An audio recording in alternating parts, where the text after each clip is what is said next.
Ministers wakati wa Mzee Kenyatta ilikuwa Dr. Sakari Onyonka na Daniel Mutinda Musyoka. Dr. Onyonka was 29. Wakili Mutinda Musyoka alikuwa 32. Nakumbuka akiandikwa katika Weekly Review kwamba ni political whiz-kid.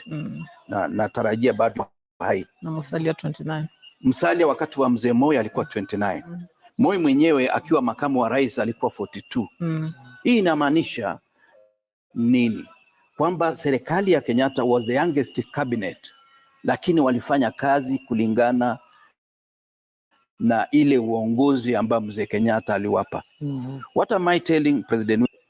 Kwamba yeye hata akichagua cabinet ya malaika na asiwape nafasi kutumia akili zao na kutumia technical staff. And I want to assure him, technical staff in any ministry are people who are better qualified perhaps than the minister himself or herself. Kwa hiyo si lazima uwe una PhD ama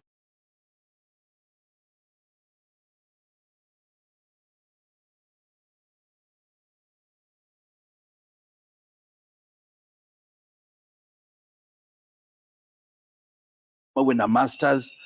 Lazima tu uwe na uwezo ya kuongoza watu na kuweka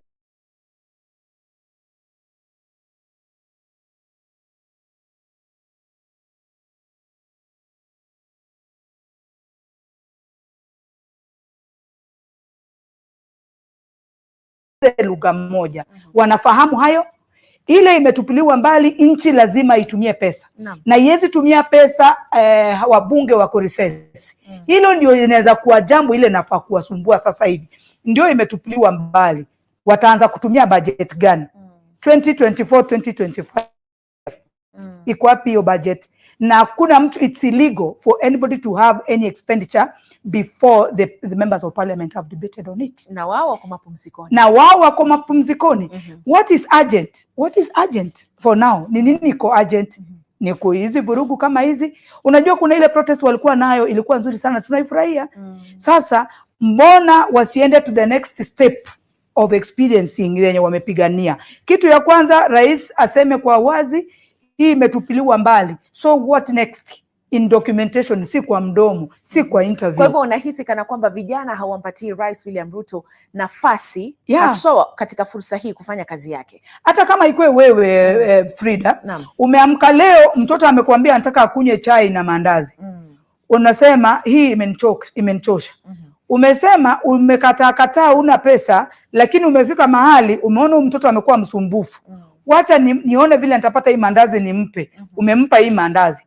Asubuhi yake anataka chapati. Hiyo sababu ingine amedecide hizi vitu zote ziko na diabetes. Sasa nataka doma.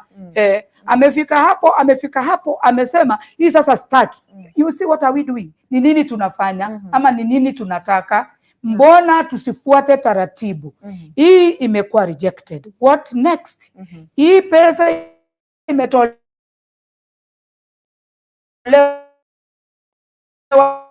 ya first lady, can we see documentation of the same? Hiyo pesa walipewa ni ngapi? Maandamano ambayo yanaendelea hivi sasa ni kupoteza wakati. Kabla hujanijibu hilo, Bi Evelyn, nafahamishwa kwamba mwanahabari wetu Ruth Chisenge yuko katika eneo hilo la Nakuru. Ruth, liweza kuzungumza na wewe awali ukatujuza kwamba hali shwari katika kaunti hiyo ya Nakuru. Nyuma yako naona watu, sijui kama wanaandamana ama wanafuata shughuli zao. Hebu tujuze mengi. Naam, Frida, maandamano haya yameanza muda wa saa 6 hivi katika mji huu wa Nakuru, ambapo vikundi tofauti vilianza kutangamana kujiunga tu na maandamano ambayo yamekuwa yakiendelea, na dakika chache zilizopita ni kwamba maafisa wa polisi walilazimika kutumia vitoza machozi kuwatawanya waandamanaji ambao walikuwa wamefika katika uga huu wa Nyayo.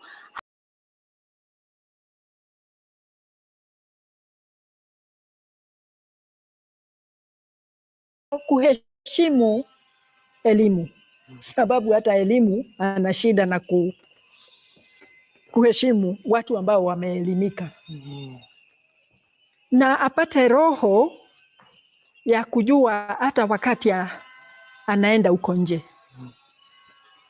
Wale ambao wanamwambia anapata heshima, tafadhali, he is not being respected. Hana heshima huko. Sababu wale hii inaonekana kwa dunia yote. So ukiondoa ufikiri ati hawa wanakupa heshima, jiite mkutano. Jiite mkutano, na kuanguka sio kuteleza. Kuteleza sio kuanguka.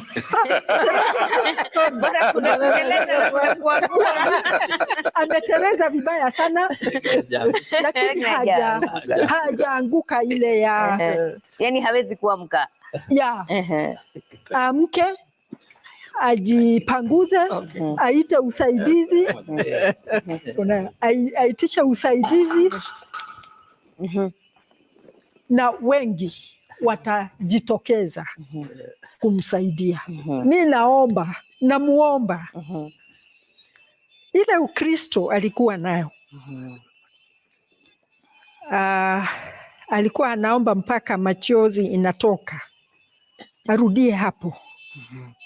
Arudi hapo. Aite Mwenyezi Mungu. Atampatia njia ya kutatua ile shida akiwa na wengine. Na kama hata chukua hiyo, muulize na muomba, ainue mikono juu, aseme nimeshindwa, badala ya kupeleka nchi kwa mtaro ambao tutachukua muda kujitoa. Mheshimiwa Jude Njomo, ndio nitakupatia fursa ya kutupatia neno la mwisho hii leo. Sio neno la mwisho, ni neno la kumalizia. Hakuna pahali mimi naenda.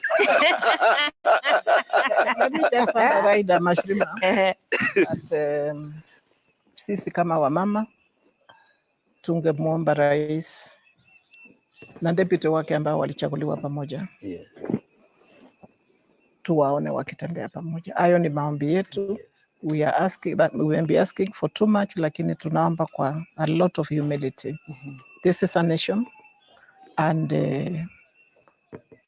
we need to see it together. Kwa hivyo tungemwomba pia, alichaguliwa na deputy president, waangalie vile wanaweza kutatua whatever it is. We will need to see them together, and it will give us fear will start going down, and it will start giving us comfort as Kenyans. Thank you. Mheshimiwa Njomo. Hiyo ilikuwa jambo bora nikeguzia na ameiweka vizuri sana, so sitarudia hapo kwa sababu tungependa kuwa na serikali ambao inavuruta pande moja. Kwa sasa tunaona serikali pande inavuruta pande hii, ingine inavuruta pande hii. You know, ni kama wazazi, when you are not cooperating, watoto ndio wanapotea. Kwa sababu mjua anajua baba hata abia mama vile. So ni muhimu sana tuone serikali ambao inavuta pande moja. Wa pili, kwanza mimi ningependa kuaddress wale wabunge wetu ambao wamechaguliwa. Wajue wamechaguliwa na wananchi. Na wakati wa kuaccount umefika. Wananchi wajue kwamba ile kazi ambao wametuma hao wabunge kufanya kwa bunge wameifanya. Isionekane kuwa wanafikiria tu juu za tumbo zao. Watu wamekuwa wakiongea hapa walipewa milioni 2 ili waweze kupitisha hiyo mswada. Sasa hata kama walipewa, sasa iko wapi? Na mswada hakuna. So ni muhimu kusikiliza watu ambao wamekutuma kazi ili waweze kudeliver hiyo kazi. Kwa rais wetu, najua ni wakati mgumu sana wa hii nchi, na ninakumbuka ulisema hii nchi inahitaji wewe wakati mambo iko ngumu. Lakini hata kama mambo iko ngumu, kuna mambo ambayo lazima ikwame. Tunakumbuka wakati wa Moi kulikuwa na torture chambers kule Nyayo House. Watu walikuwa wanachukuliwa, mmoja wanachukuliwa, mwingine wanawekwa huko, haujui wako namna gani. Hiyo muda imerudi na imekuwa jambo la wasiwasi sana. Hata ukisikiliza kwa TikTok, kwa sababu vijana wataendelea kuongea, wanasema mimi nitaenda, nitafanya. Akimalizia anasema in case sitarudi, uambie mama nimekufa nikipigania nchi yangu. Hiyo ni jambo la huzuni sana, rais, kusikia ati watu wanakuogopa, wanaona serikali yako inaweza kukuua anytime. Na lazima rais atoke kwa nguvu. Najua alisema kuwa serikali yake haitakuhusika na mambo ya extrajudicial killing. Tungependa kumuamini, lakini ni maneno mengi sana imetoka kwa kinywa ya rais ambayo tungependa kuiamini, ambayo serikali yake mwenyewe haijatilia manane na haijaifanya. In fact, imefanya kinyume na vile walikuwa wamesema. Lakini kwa hili jambo tungependa kumuamini, na tungependa kuona akihakikisha kuwa hakuna mwananchi wa Kenya atauawa kwa sababu ya hisia zake za kisiasa au mwelekeo wake wa kisiasa. Ahakikishe hiyo kitu imeisha. Jambo la tatu, ni jambo la huzuni sana kuona jeshi letu ambalo liko na training ya juu sana, jeshi letu ambao tunatuma huko Somalia kuleta amani pahali kuko na vita, jeshi letu ambao is renowned internationally for its professionalism.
Of protesters, they are highly informed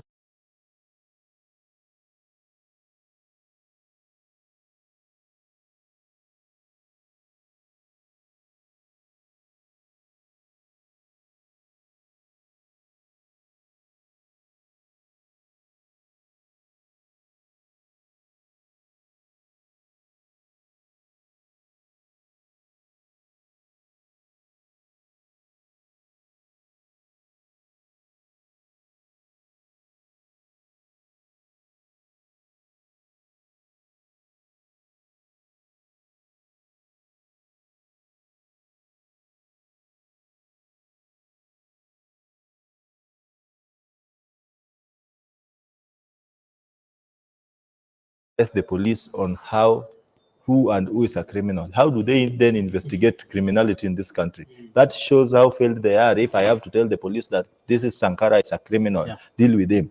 It is the police to be on the ground before we can even assemble. They do their proper mapping. You know, the police are very intelligent people. I have some of my friends who are in the military or even the police. These people can tell that this is a criminal before you can even engage them to speak. How then do they fail to deploy such skills when it comes to peaceful protest? We know the police take orders from the executive arm of the government.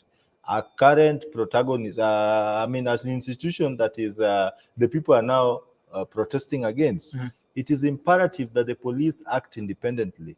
Upon the promulgation of the 2010 Constitution, the drafters of the Constitution envisioned an independent police institution, an institution that would allege or pledge its loyalty to the Constitution and to the sovereignty of the people, as opposed to the political powers in place, because the Constitution stays, but the people in power change. Just imagine a scenario where the military and the police are acting on political commands. Will we have a country? So whatever it is that I'm seeing today, I'm speaking from a very different tone. I am seeing my country sliding into anarchy. This is not anarchy started by the people. It is an anarchy that is being propagated by the state, because you are trying to deny the people their constitutional rights, a constitution they fought for. You know, repeal of Section 2A of the independent constitution costed people's lives, freedom. People were tortured, the Nyayo chambers. These are historical facts that are there in the public domain. The moment you're going to defile this constitution while curtailing the people's rights, and they remember very well what it took them to get here, there is no freedom without a price. They are ready to pay.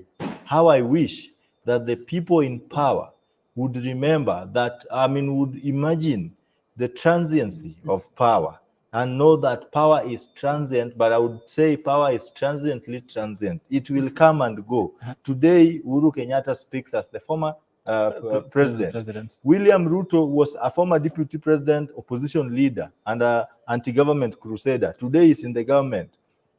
History replicates similarity. Whatever it is that he did is what's happening to him today. So whatever it is that they are doing to the people is unjustifiable, it is unconstitutional, and that drives us to the motive of this protest, because initially it was against the finance bill.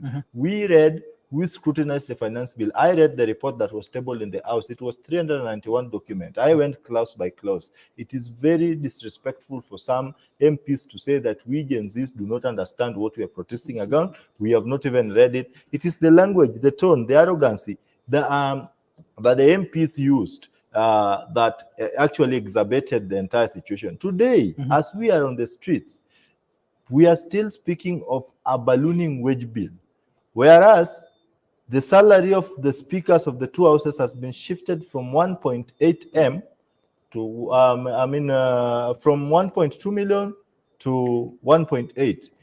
The deputy speaker is now going to earn 0.96 M from 0.4. The MPs are now going to earn from 725,000 blah blah to 800,000.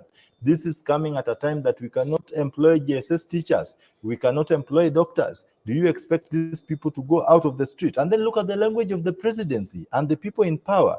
The leader of minority whip or majority whip would tell you, I disagree with the finance bill, but because I am loyal to President William Ruto, I have to vote it. What do you expect? Look at the majority leader, Kimani Ichung'wah. The language, the arrogance, and the opulence that these characters are manifesting before an emaciated society, a generation that has been robbed of hope and right. It cannot suffice or give an opportunity for the elites to continue maneuvering on their political affairs. And therefore, going forward, it is imperative that the president ought to have acted, at least would have de-escalated the escalating situation. The Gen Zs were very categorical, and actually only people who do not pay attention to details are seeing bad things everywhere. You know, pessimists see problems in everything, but optimists see solutions and possibilities in every problem. Even at this particular problem, as an optimist, I see a scenario where the president can turn all this around, because In our agitation, how does he do that? In our agitation, that is where I come. In our agitation, we must always strive to remain constitutional and law-abiding. In the absence of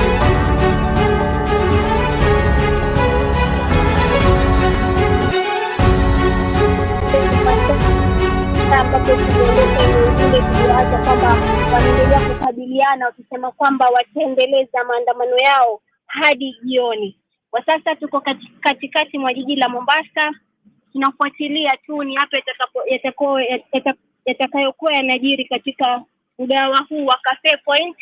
Tutakuwa tu tunakuarifu zaidi pindi yatakapokuwa yanajiri, lakini kwa sasa ni hayo tu. Tunaangalia wazima moto wakiendeleza shughuli zile. Kuna magari karibia 5 ambayo yameweza kuchomwa, na kwa macho yangu naweza kudhibitisha kwamba ni magari 5 ambayo yamechomwa nje ya mgahawa huu wa Cafe Point, na bila shaka mgahawa huo pia umeweza kuharibiwa nje, lakini hakuna kitu chochote ambacho kimeweza kuibiwa. Ni kwamba tu wameweza kuharibu tu mgahawa huo kwa nje. So kwa hiyo tuko hapa tu tunakita kambi, tutakuletea mengi zaidi baadaye. Asante sana Fatma Bugu hapo, mwanahabari wetu kanda ya Pwani, akitujuza mengi. Mtazamaji, na taarifa ambazo zimetufikia ni kwamba katika eneo hilo kuna watu wawili ambao inakisiwa kwamba na kudaiwa kwamba wameweza kupigwa risasi, swala ambalo limewakera waandamanaji hao ambao wamedinda kutoka katika eneo hilo na hata kusababisha waandamanaji hao kuyachoma magari 5 kama alivyoeleza hapo mwanahabari wetu Fatma Bugu katika eneo hilo la Mombasa, na vile vile pia kugusia mawili matatu kuhusiana na eneo hilo la Mtwapa, ambapo pia awali tulishuhudia kwamba maafisa wa polisi waliweza kutupa vitoza machozi ambavyo viliwaathiri kina mama hospitalini waliokuwa wamejifungua. Ndio hali ilivyo, tunapiga darubini katika maeneo tofauti ya humu nchini. Picha nazoziona katika runinga yako ni Kangemi na jijini Nairobi, katikati mwa jiji. Mtazamaji, kufikia hapo basi nitakuwa nakomea hapo. Mimi siku zote niite Frida Mwaka nitaitika, na muona mwenzangu Zainab Ismail ashajitosa tayari studioni, atakuwa anaendelea nawe kwa lugha ya Kimombo. Na asante sana kwa wageni wetu Evelyn Ogendo, mchambuzi wa masuala ya siasa na mwana saikolojia, pamoja na Henry Muchengwe, huyu ni mweka hazina wa muungano wa bodaboda. Mtazamaji, pia vile vile katika runinga yako sasa unazipata picha mbashara kutoka eneo la Eldoret, ambapo tunaona kwamba maafisa wa polisi wanaendelea kushika doria, eneo ambalo wiki jana tulishuhudia wengi tu wakiwa wamejitosa pale ili kuandamana. Nitakuwa nakuacha na picha hizo, lakini baadaye, baada ya mapumziko mafupi, utaungana naye Zainab Ismail. Niita Frida Mwaka, siku zote nitaitika, na siku zote Waswahili husema maskini wa mali yuko, maskini wa jambo hakuna. Tafakari hayo.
Hiyo picha ushike huyo jamaa.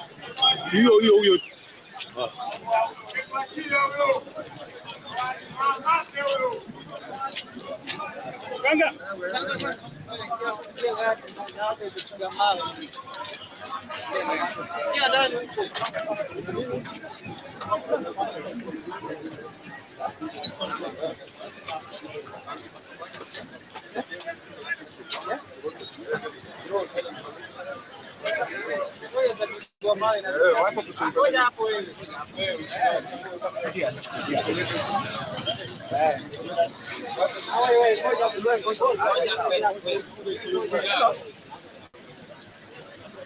Hello. Piga picha huko.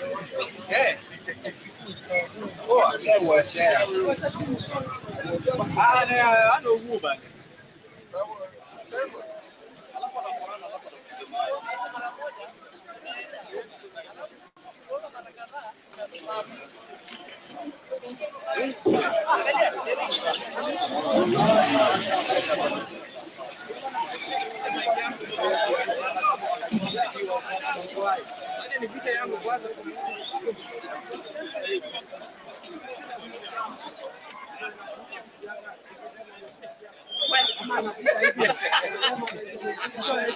Mama kitu wa Uganda, kitu wa Kenya.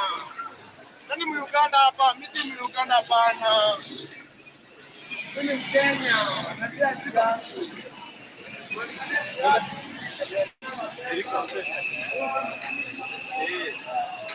Yes, sir. How are you?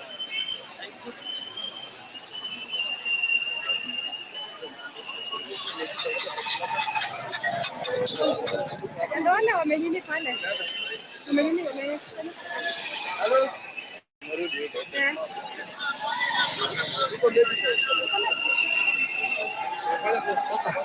Jack.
Hello.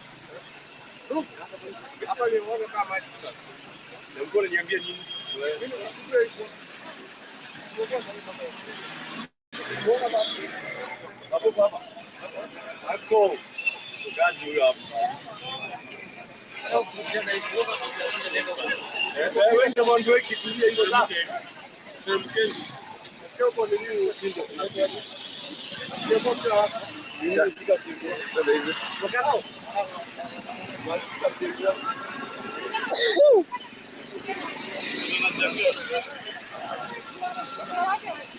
kwa mpatie namba yangu. Nipatie sura.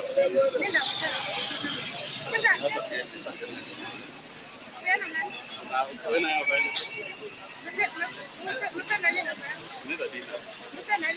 Nenda dina sasa.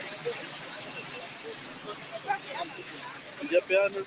Naenda na wewe. Siwezi. Hata nikikuuza na kuuza na kwa mngona sana.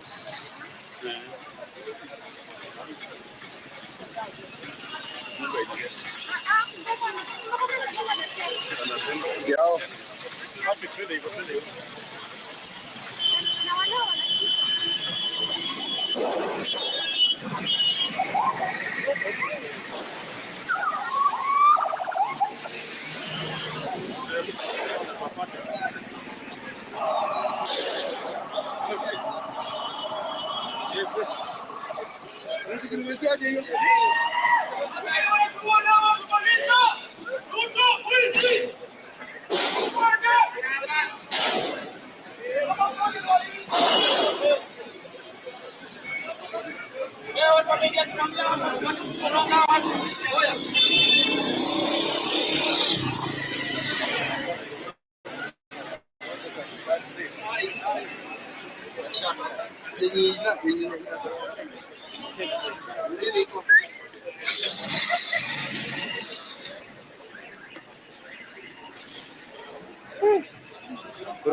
Hakuna.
Si vitu zinapigwa mpaka ujui zinapigiwa wapi mpaka inasibidi hata wewe ukae kama.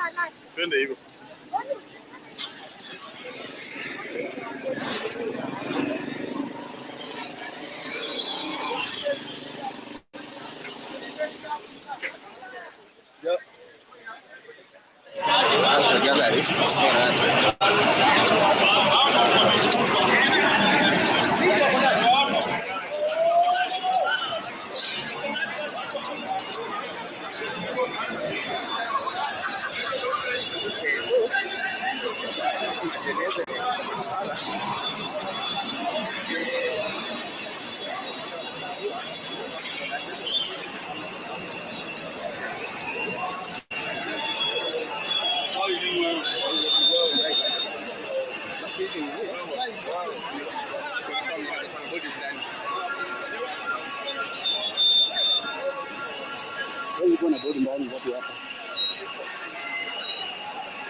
Songa Dennis.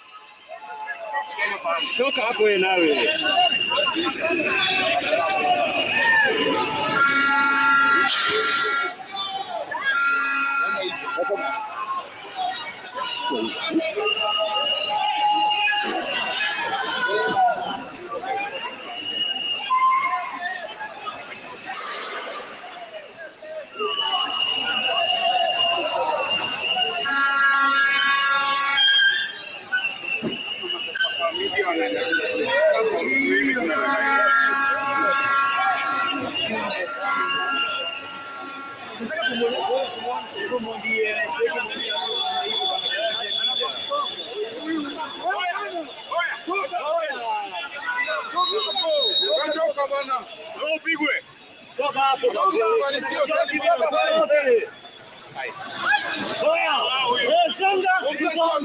Polisi tutole mbele.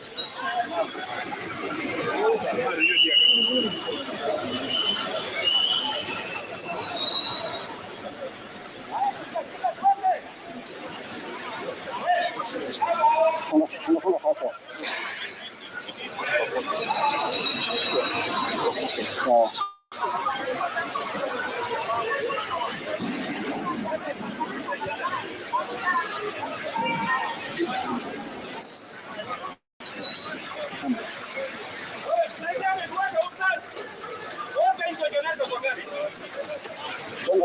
Songa.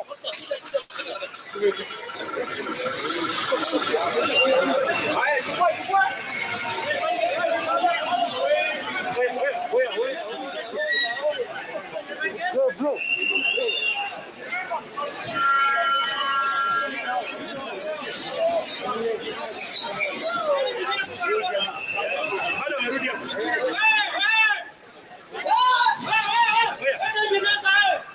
Utapiga hivi au utapiga hivi? Kama wewe ni mjaya mkubwa ndio wako kujia usikubwa. Ongea hivyo tu. Ongea tu hivyo. Mtu mtaje beba.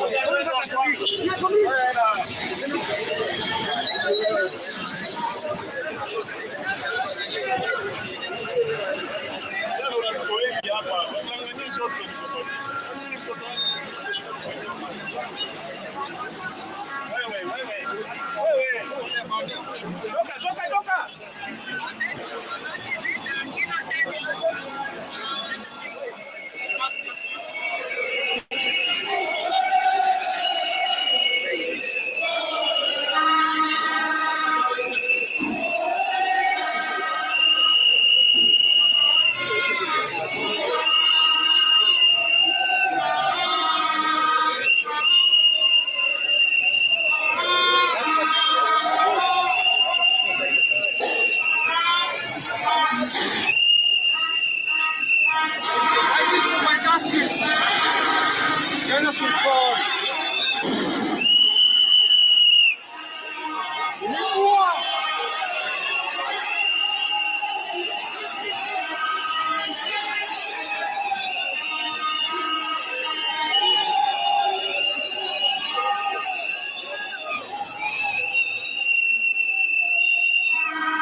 Songe bana, kila mtu anaenda huko.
Tulia kwanza.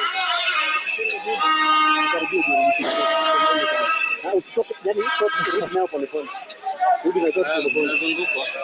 Ndio sasa utazungukwa. Sana kama kwenda. Kama sana hiyo shoti kana hiyo. Na kitu kana wenzetu. Mama, majamaa wengine watano. Corona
A very good afternoon to you. We are coming to you live from our communication center here at the Royal Media Services Citizen TV. The pictures on your screens are of Nairobi, and that is the CBD right now. The pictures that you're seeing there are of the Central Business District. This on the third week of anti-government protests, and the day earlier today started with a perceived state of calm, that is in Nairobi CBD. But what we've seen as the day progresses is a contingent of security officers cordoning off roads, as well as engaging protesters within the CBD in tear gas canisters, and of course keeping them at bay. We've also seen a display of coffins on most of those streets within the Nairobi CBD, where protesters continue to protest and mill around town, businesses remaining closed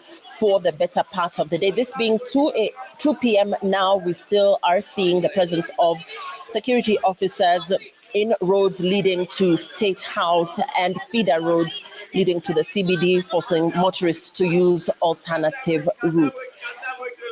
Now, the protests are entering their third week, and the protest was sparked by the passage of the Finance Bill 2024. We're keeping a look at what is happening in other parts of the country. Let's cross over to Machakos County, where scenes there are also pretty much what we are seeing in parts of the CBD here in Nairobi, with protesters also blocking parts of the streets there in Machakos County as they protest what they say is a bad state of affairs in the country. This albeit the fact that the president himself bowed to increasing pressure and withdrew the bill, but still, despite the president extending this olive branch, we are seeing such scenes around parts of the country. The pictures on your screen right now are of Waiyaki Way here in Nairobi. Waiyaki Way is the central point between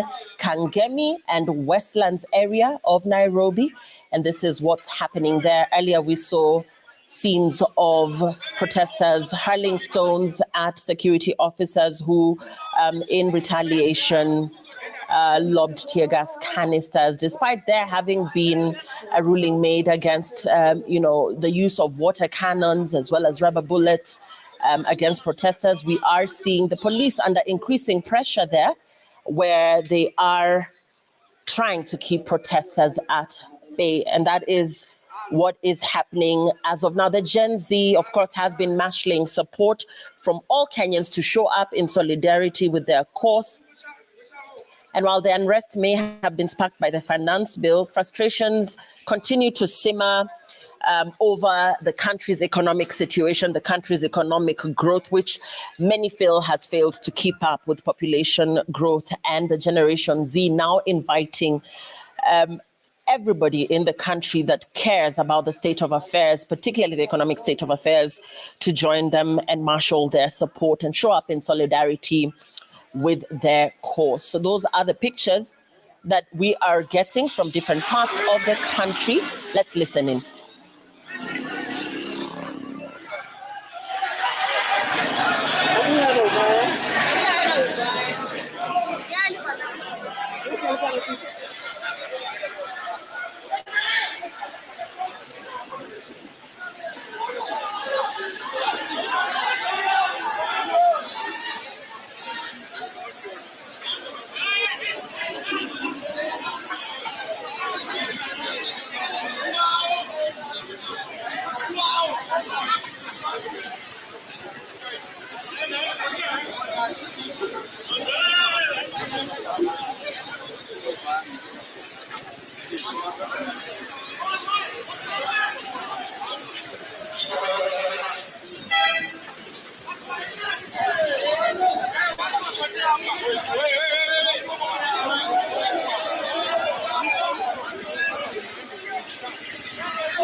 Anaomba reinforcement huko juu. Nani?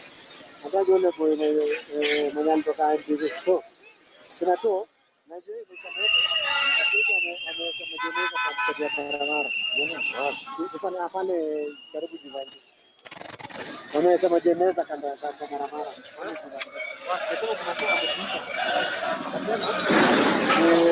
Ndio huko hapo sasa. Twende sana. Nasema live imetupa hapa. Fanya nini? Una live hiyo hiyo. Nasema nini?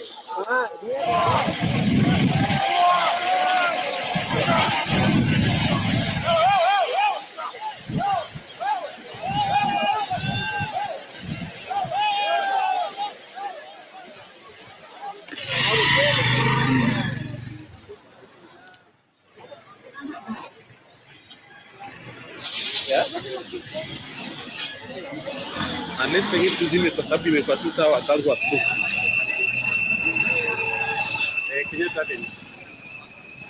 Kenyatta Avenue. Niko back F2. Back 2. Yes. Back.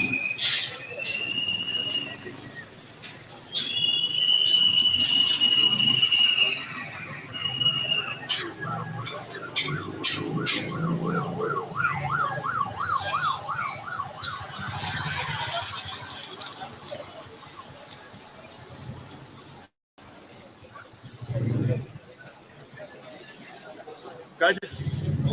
Vipi?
Agenda.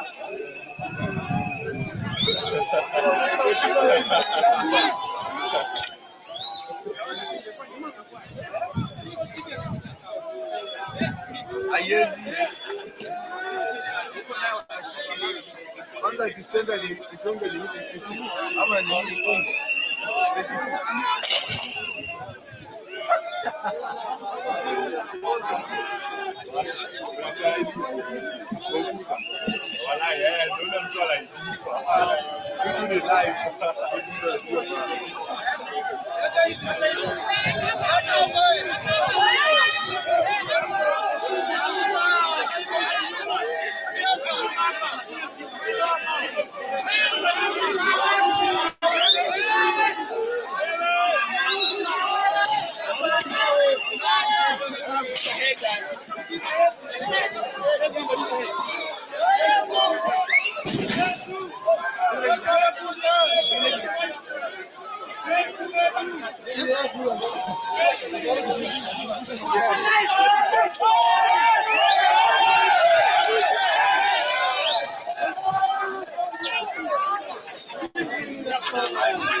Those are streets from Nairobi's Central Business District, where, as you can see, Kenyans are back on the streets today, continuing with their protests against the Finance Bill 2024, albeit the fact that the president changed his stance on this. And these are the Gen Zs who continue to express their disappointment and unhappiness with President William Ruto's leadership. They have continued to sustain the protests today, and what you can see there are security officers keeping them at bay. And this albeit the fact that President Ruto on Sunday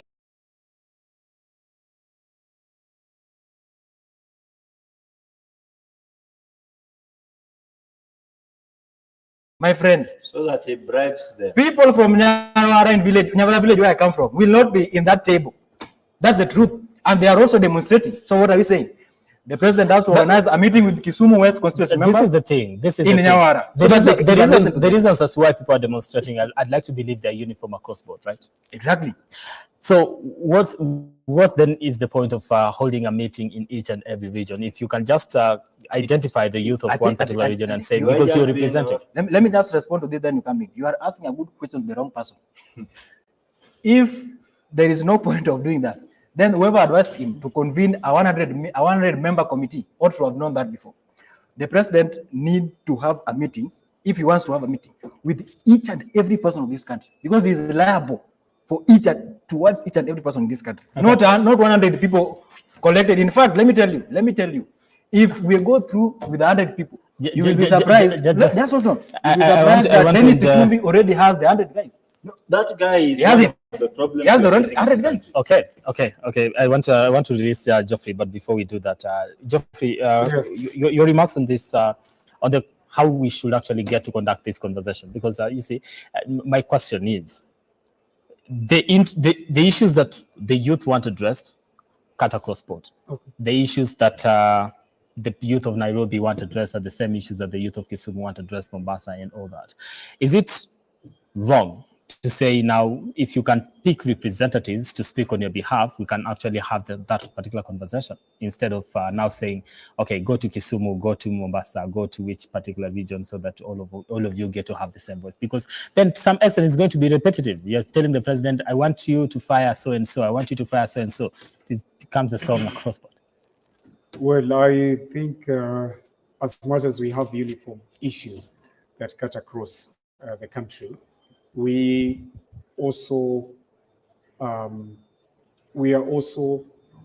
very much aware of the unique issues that are coming from different counties, and different young people are actually pushing for.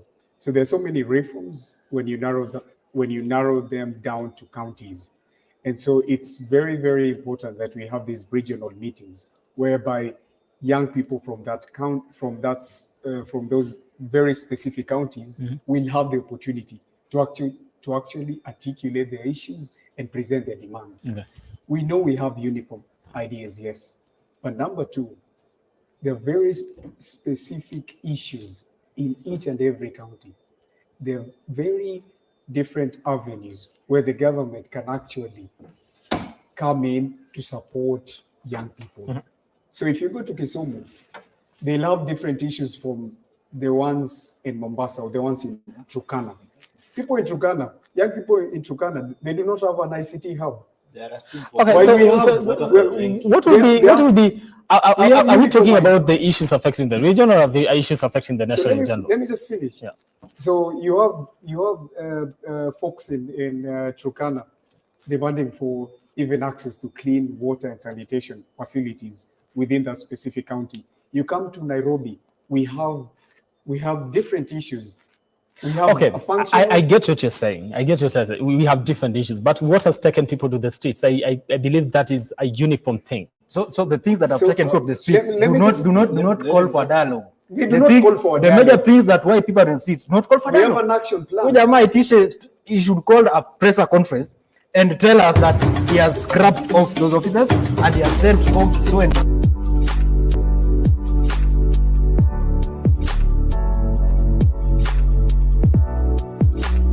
that they would take to the streets once again. Today they have resumed their Tuesday demonstrations, and we continue to monitor what is happening in parts of the country. Kenyans have also raised concerns over excessive use of force by police officers, as well as recent abductions. And of course, many Kenyans remain under custody. Those who picketed and were seen to have engaged in destruction of public property remain in police custody. And these are some of the concerns that the protesters have raised, saying that some of the abductions are in fact unconstitutional, that most persons that remain in custody were not booked in police stations and cannot be accounted for or found. This is what is happening. We have not seen any pockets of the KDF after President William Ruto assured protesters that KDF will not be on the streets if the protests are kept peaceful. We're still keeping an eye on that because it was his assurance that that would not happen for as long as the protesters kept their demonstrations peaceful.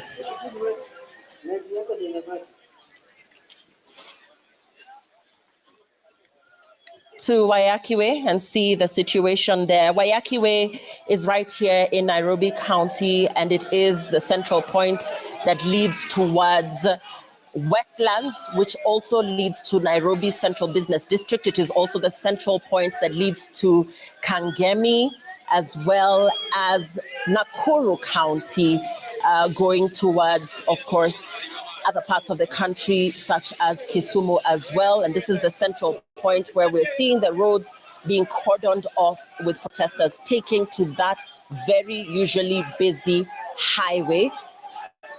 And that means that motorists are unable to access that particular road as protesters take to the streets and security officers continue to keep them at bay.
Pictures on your screens there are of the Gen Z who have been on the streets protesting for the past 3 weeks, who have vowed to continue their demonstrations, their protests initially aimed at opposing the controversial Finance Bill 2024, which has since been withdrawn by President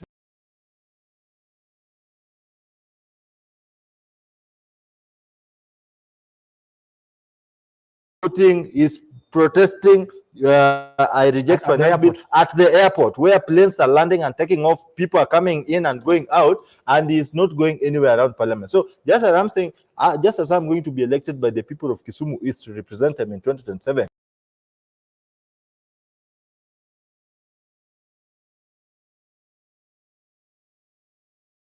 drawn all together.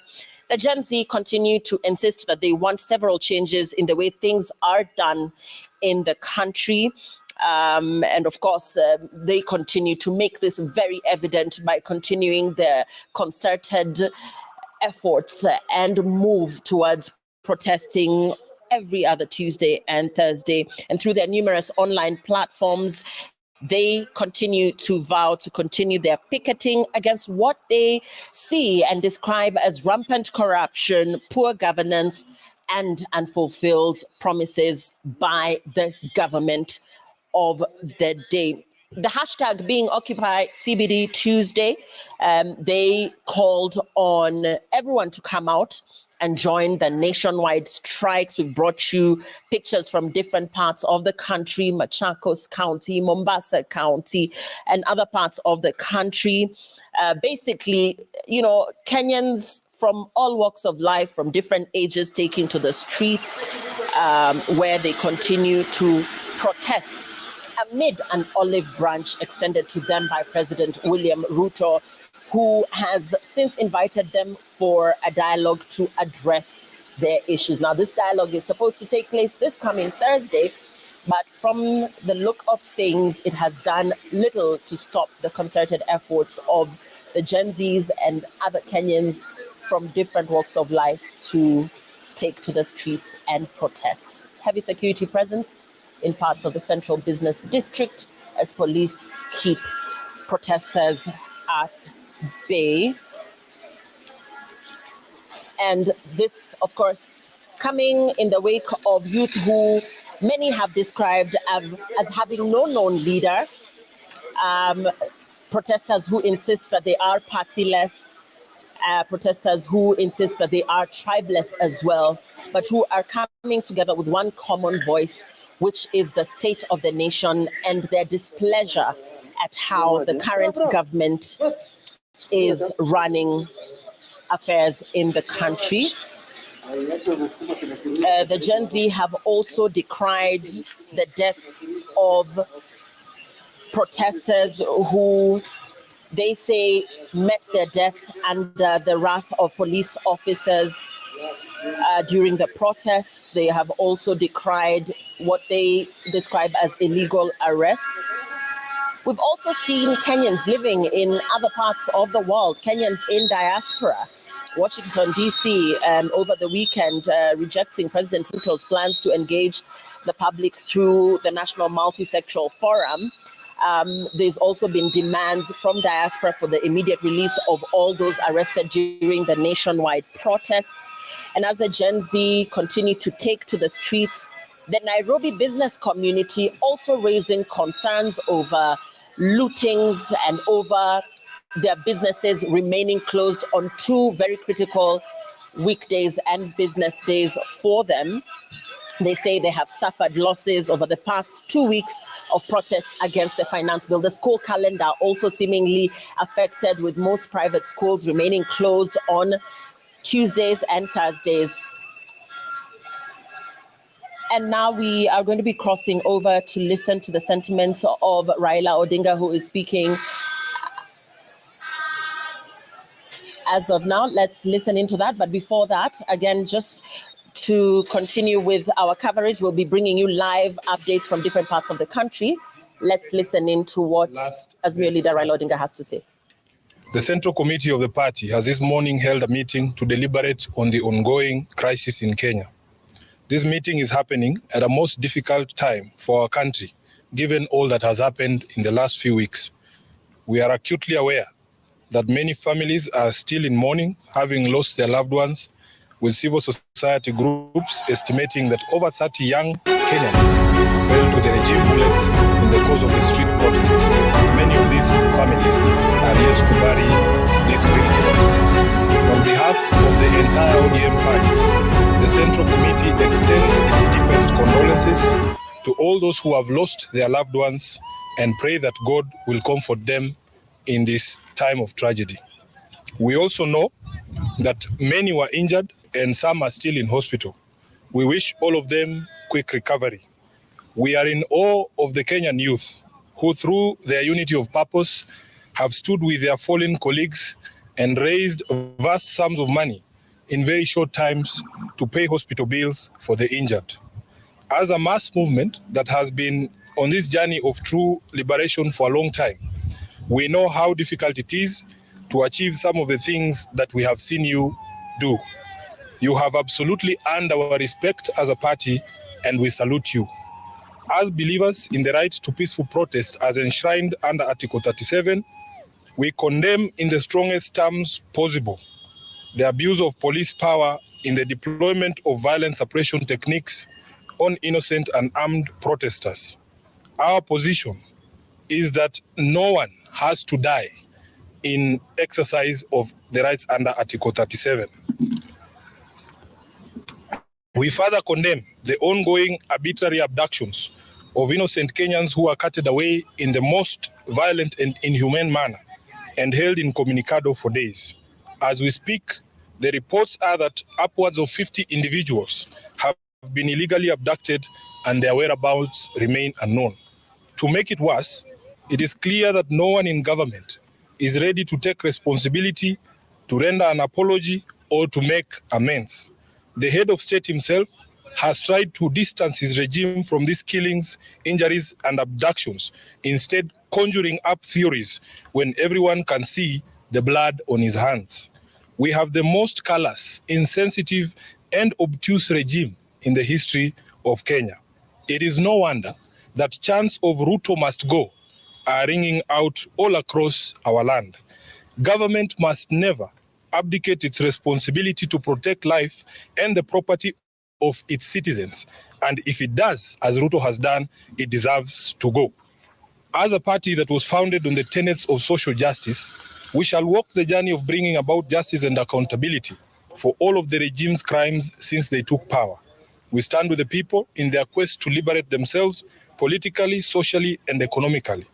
Kenyans asked us to stand with them against the punitive tax proposals in the finance bill, and we did. Of the 115 members of the National Assembly who stood with the people and voted against the bill on the floor, 73 were in fact members of ODM. We applaud these great patriots and thank them for being true representatives of the people. As a party, we celebrate you for being on the right side of history, and the party has charged the Honorable Opio Andai and the Whip Junet Mohammed to convey this message to each individual member who stood with the people of Kenya. Sadly, a few of our members went against the wishes of the people and sided with the oppressor, and we will speak to the consequences shortly. In light of this state of affairs, the meeting has resolved as follows. Number one, that it is time for all of us in the political leadership to begin to listen. Listen to what the people are saying and not to our own voices. The young people have spoken in plain language that should be clear to everyone. Let's not be vague. Let's just do what the young people are telling the government to do. Number two, we consider this to be Kenya's last best chance. The youth have given our country our last best chance. We either seize it and swim with it by implementing all their demands, or we ignore it and sink the country altogether. Number three, that the Kenya Kwanza regime must take full responsibility for all the deaths, injuries, and destruction of property arising from the violent suppression of peaceful protests. The president must publicly direct his security organs to forthwith seize the ongoing abductions, an exercise that we believe is being undertaken with his full approval and the approval of the state. He must account for and order the release of all detainees abducted by these security agencies. Number four, that the Independent Police Oversight Authority must expedite investigations into all these incidents, including allegations of mass murder by police in Githurai and in Rongai. We were shocked to watch the president claim on live television that only one life was lost. It tells you how out of touch with reality he is. Number five, that in our view, what happened on the 25th of June 2024 amounted to a vote of no confidence in the Ruto regime. It is clear that this fact is totally lost on Ruto. It is reflected in his petulant proposals on how we manage our economy following the rejection of his tax bill. Instead of focusing on cutting wastage, opulence, and corruption in his regime, he is hitting back at the Kenyan people with threats to cut funding for the judiciary and the county governments. Six, that the ODM party will support credible austerity measures in the executive and in parliament. These two institutions have been expressly indicted by the people as citadels of largesse and wastage, with fresh memory of the invasion of parliament and standing threats for occupation of the executive seat of power. These two institutions must have an honest introspection on their contribution to our current predicament and take measures to lessen the taxpayers' burden. As a party funded by taxpayers ourselves, we will also be taking steps to scale down on our presence across the country and some of our activities to reflect this new economic reality.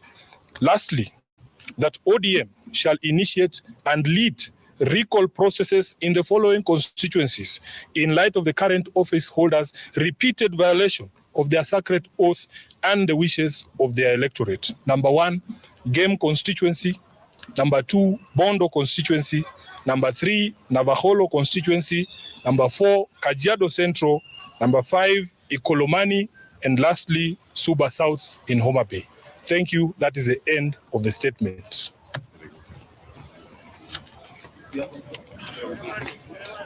Eric?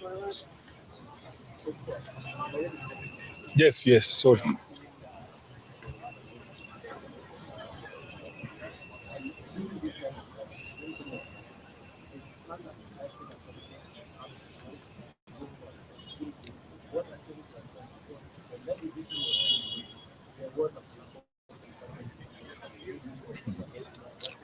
Kirui, can I first take questions that are related to the statement we've read? Brad, please. Now, you see that you support the demand by the youth. One demand for national. Do you support that? The youth have spoken in clear and certain terms. Let us not pretend like we don't hear what they are saying.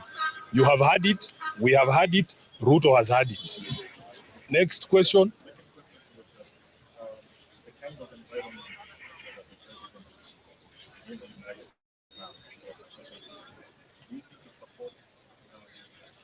Calls for dialogue.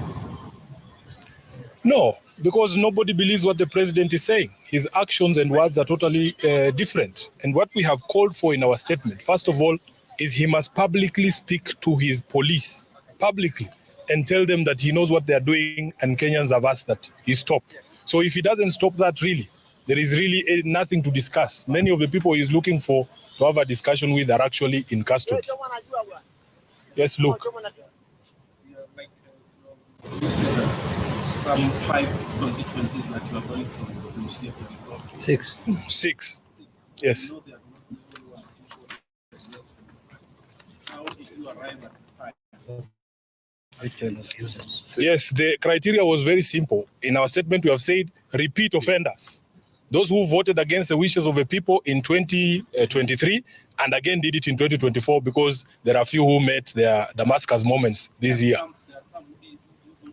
Yes, this is the criteria we have applied, Luke, and we want to be able to focus on these 6 as a lesson to all the others. Is there any other question? Thank you. Thank you. Thank you very much. Asanteni sana. Asante.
Walijifanya kumbe uwezi wa metro.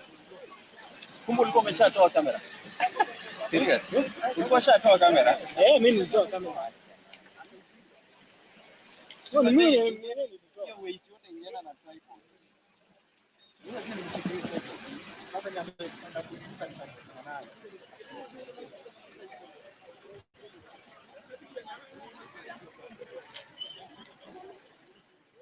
ODM party leader Raila Odinga there with members of his party attending the party central committee meeting where ODM Secretary General Edwin Sifuna has spoken, and in a statement issued by the ODM party have decried the killings of young Kenyans who have fell victim to bullets aired by police officers in the wake of the protests. The ODM party saying over 30 young Kenyans have fell victim to the bullets and indiscriminate killings by police. The ODM party also saying that it is in awe of Kenyan youth and what they have achieved in standing in solidarity by raising money for their injured and also standing in solidarity with their fallen compatriots, those who died during the protest, by raising money for their burials and also raising money for those who are injured and still in offices. They also proceeded to condemn the abuse of police power on innocent and armed protesters, saying that no one has to die while exercising the rights of the Constitution. The ODM party has also condemned abduction, saying upwards of 50 individuals have been abducted in the ongoing protests, and that it is clear that no one in government is ready to take responsibility. The ODM party also criticized the head of state for distancing himself from these abductions, saying that the government must never abdicate its responsibility to protect lives. The ODM party also saying in its statement that it stands with the people, and that of the 115 members of the National Assembly who rejected the Finance Bill, 74 of those members were from the ODM party. And the meeting has resolved, this ODM special meeting has resolved that it is time for political leadership to begin to listen. And the ODM party continued to say that they consider this to be Kenya's last best chance, saying that if the country is able to seize this opportunity and implement the demands of the youth, then maybe then there is a chance to redeem the country from the chaos that we are currently seeing in different parts of the country. The ODM party also called on the Kenya Kwanza government to take full responsibility of deaths and destruction of property, and called on President William Ruto to instruct his security organs to cease abductions and to release all detainees, also calling on the Police Oversight Authority to investigate the mass killings in Githurai, and saying that what happened with Kenyans rejecting the finance bill is a vote of no confidence, reflecting in the fact that Kenyans have lost complete trust in the government of the day. The ODM party finishing its statement by saying that as a party funded by taxpayers, they will take steps to cut down on expenditure, and also called out office holders for repeat violations, mentioned Gem constituency, Bondo, Nabaholo, Suba, and others as well. That, of course, being a statement that was given by the party secretary general, Edwin Sifuna, and in attendance was ODM party leader Raila Odinga during the party central committee meeting that is currently underway. We're continuing to keep a look at the situation in different parts of the country as Gen Zs resumed their Tuesday demonstrations today. They are back on the streets protesting against the Finance Bill 2024. They are also continuing to express their unhappiness with President William Ruto's leadership on different social media platforms. We've been bringing you pictures from different parts of the city here in Nairobi and also in other parts of the country. As we continue to take a look at what is happening in parts of the country, I'm joined in studio by Ken Echesa. He is a political scholar as well as an advocate of the High Court. We're looking at a situation that is replaying itself 3 weeks down. We're seeing a relentless group of protesters who, despite the president in his televised interview on Sunday extending an olive branch, saying he is open to dialogue, have continued to take to the streets. What distinguishes the style of these Gen Z protesters compared to previous generations of activists in Kenya? We're seeing them continuing to be relentless, even despite the president continually coming on TV and taking a different stance on issues, saying he is willing to listen. We still see them relentless as ever. Thank you, Lillian. What we are witnessing in our country is unprecedented. In our history, we've never witnessed such demonstrations, not even in our worst moments in 2007, 2008 during the post-election violence. It is even more unfortunate that the President of the Republic has addressed the nation 3 times, on 3 occasions, but the demonstrators are still on the streets. One thing, the demonstrations today are happening under a very different regime, under the new constitution, which offers a lot of protection to the demonstrators in terms of the Bill of Rights. Number 2, the demonstrators are using unprecedented methods in terms of mobilization, social media mobilization. But most importantly, that this is the first demonstration in our political history that is leaderless, is not directed by anyone. So there is no one to negotiate with, no one to talk to, and no one to convince to cede the ground. What the president should do, in my opinion, is to struggle and harness the national goodwill so that the nation is with him in convincing the Gen Z to stop the demonstration. But unless and until the president harnesses the national goodwill through action, we are going to continue witnessing these demonstrations, which are causing untold havoc to the economy of our country and to the social fabric of our nation. We've just listened to the Right Honorable Prime Minister's party, Raila Odinga's ODM, give a press conference, and we thought that it was going to be a press conference that is going to call for calm and what. But what we see is actually a rubber stamp to what is going on, and still calling on the president to react to what the Gen Z, the demands that he has been given. And you know, this has moved away from being a Gen Z movement, because what we are seeing now is the Gen Z themselves calling on all Kenyans of all walks of life, of all ages, to marshal their support behind this mass movement. In terms of, before we get to the ODM and their statement, in terms of how the Kenyan government has responded to these protests, we know that the president has addressed the nation 3 times now. So in terms of the response to these protests and what impact this had on this mass movement, what is your analysis on Kenyans' response to the president, even now being open to dialogue this coming Thursday? One, in the eyes of Kenyans, the president has been abandoned. He is seemingly the only one who seems concerned in government that there are demonstrations. The rest of government is not speaking. The minister in charge of security and interior has not spoken to the nation for the past more than 72 hours. And the president has been making serious attempts to speak to the nation, but the nation seems not to be listening. Why is the nation not listening? Perhaps the president is not speaking to the heart of where the problem is. There was a list that was circulating within social media of the demands that people are making. And these are not the demands by the Gen Z. It's the demands of the Republic coming through the Gen Z. Even the simplest of the demands, by now and by demonstration of goodwill, I think the government and the president ought to have acceded to 1 or 2 to demonstrate to Kenyans that we are indeed concerned about what this generation is raising. What the president requires does not even require the Thursday meeting, a forum. The president can issue an executive order that will address 70% of what this young generation has raised. The offices, the corruption issues, the regulation of government, reducing of the ministries is something that the president can do through an executive order. He doesn't have to wait for the meeting. And if the Kenyans have to listen, then we have to keep asking the government, what is the bare minimum you are doing before people go on to the negotiations? But without that, I think we're going to go into much storytelling.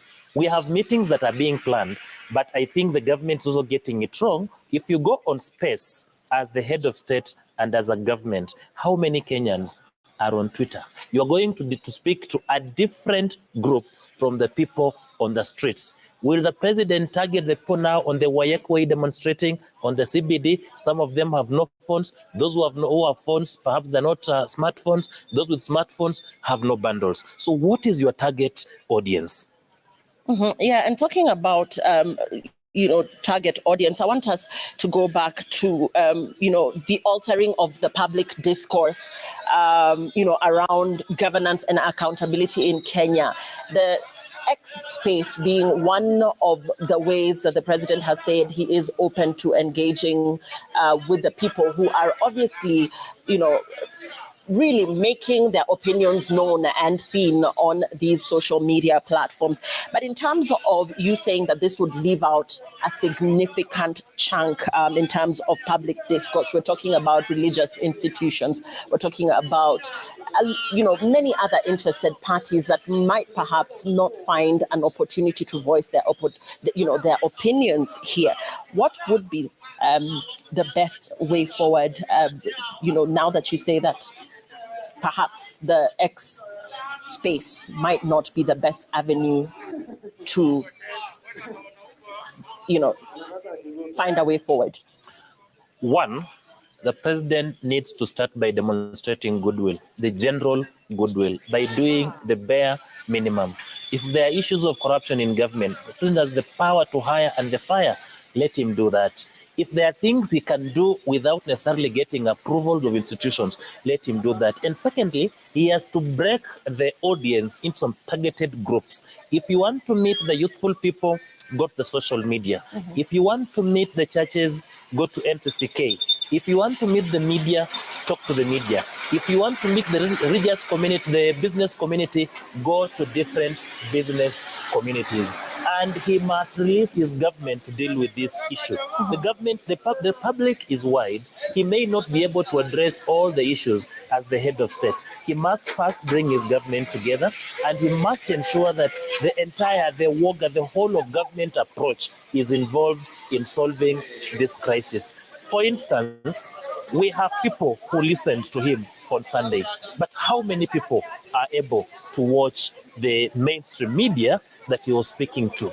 This is the time to even go to the local media stations and speak to the people. This is the time to organize county-based forums and speak to the stakeholders. If he is alone and he can manage this, let him do it. If he has the government that he can delegate, let him do it. But there seems to be a breakdown in communication between the president, between the government, and the people who are being governed.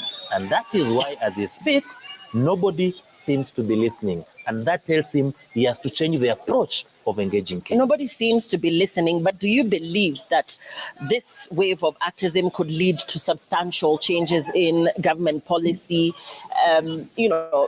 The things that people are basically talking about, governance, accountability, political dynamics.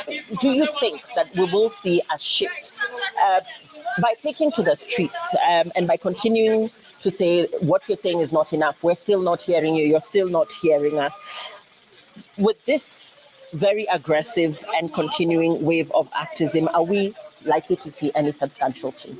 Yes, and we're already witnessing the substantial change, because for the first time, the president has refused to assent to a bill passed by parliament, not on his own accord, but by bowing to the pressure of the electorate. For the first time, we have seen members of parliament apologizing to the nation and their constituents for voting in a particular way that was not inconsistent with the people that they represent. We are going to see a wave of change in the way government policy is developed, is implemented. We are going to see a fundamental change in the way government deals with corruption. What this generation has demonstrated to government is, well, we can ask you to act. If you don't act, we can act as well. In terms of getting the people's power and people's voices to be heard, we have succeeded as a country through this generation. However, my fear is that if this goes unmitigated, we are going to cause havoc and untold mystery in terms of economic and the social fabric of the nation. People are dying, lives are being lost, property is being destroyed, and we do not seem to have an end game to all these. This is a movement that is leaderless. This is a movement that is tribeless. You can't go back to your tribe and say, I am under attack. Even at your own home turf, people are demonstrating. You can't go back to the leader and say, please let us talk. They have no leader. So it calls for some high levels of wisdom and approach to tackle this movement. There have been concerns that as these protests continue, there's the risk, of course, of loss of lives. Let's talk about the role of police and security officers in managing these demonstrations. Of course, we've seen use of disproportionate force against the protesters. We've seen incidents involving the firing of live ammunition, wielding of batons, deployment of tear gas, the purple rain, or is it the pink rain? You might call it purple or pink, depending on whether you're colorblind or not. But in terms of the role of security forces in managing these demonstrations, your assessment 3 weeks down the line in how they have handled this entire crisis, what would that be from where you're sitting as an observer? As an observer, I think the security agencies have failed the nation. One, the primary role of the security agents is to protect the citizens, to protect life. And secondly, is to protect property. You cannot end people's lives in the name of protecting property. It is life first, then property second. And we have seen police use excessive power, use live bullets, use tear gas guns, throwing them at demonstrators, and in the end, killing them. And this perhaps is where the government is getting it wrong in terms of approaching and dealing with the demonstrators. We are using the 18th century approach to the 21st century demonstrators. Previously, people would carry stones, people would mobilize by political heads. Today, these young people are mobilizing themselves through social media.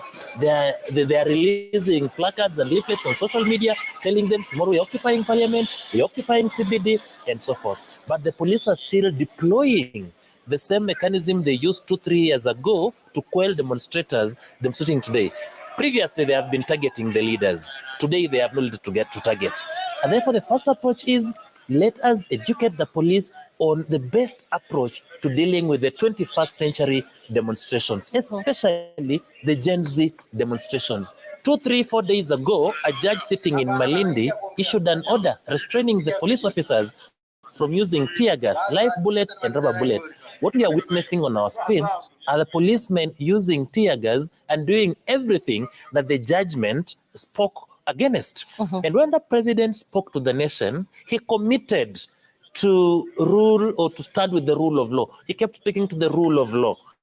And one of the demands by the Gen Z generation is adhere to the rule of law. If you cannot respect a simple court order telling you do not use rubber bullets, do not use live bullets, do not use tear gas. And in the open media space, we are seeing them using tear gas and so forth and so on.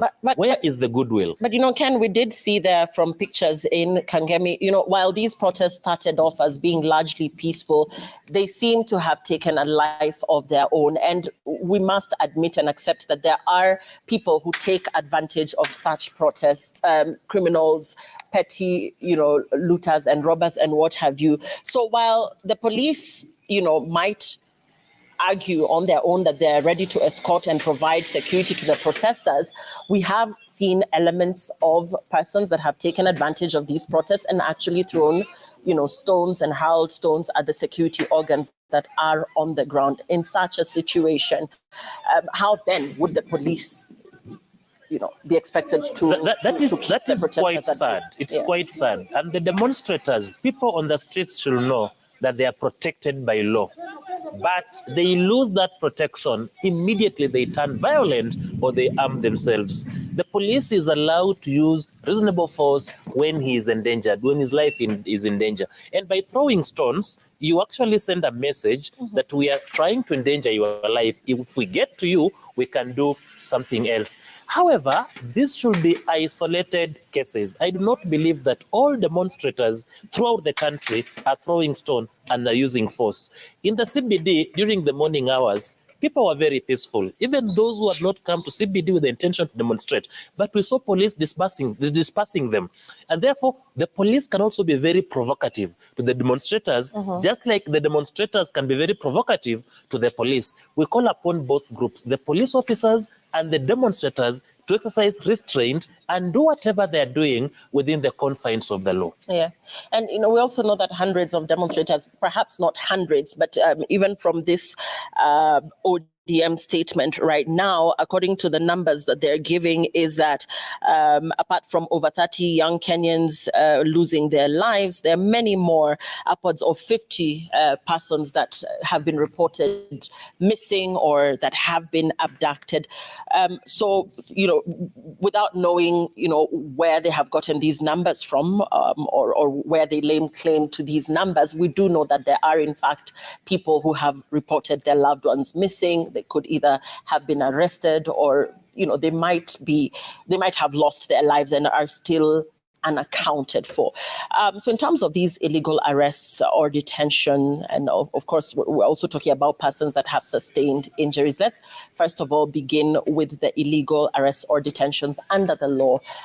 If at all you are picketing and find yourself behind bars, the recourse in terms of being the booking, first of all, the OB, and then again, how long should you be detained for before you're produced before court?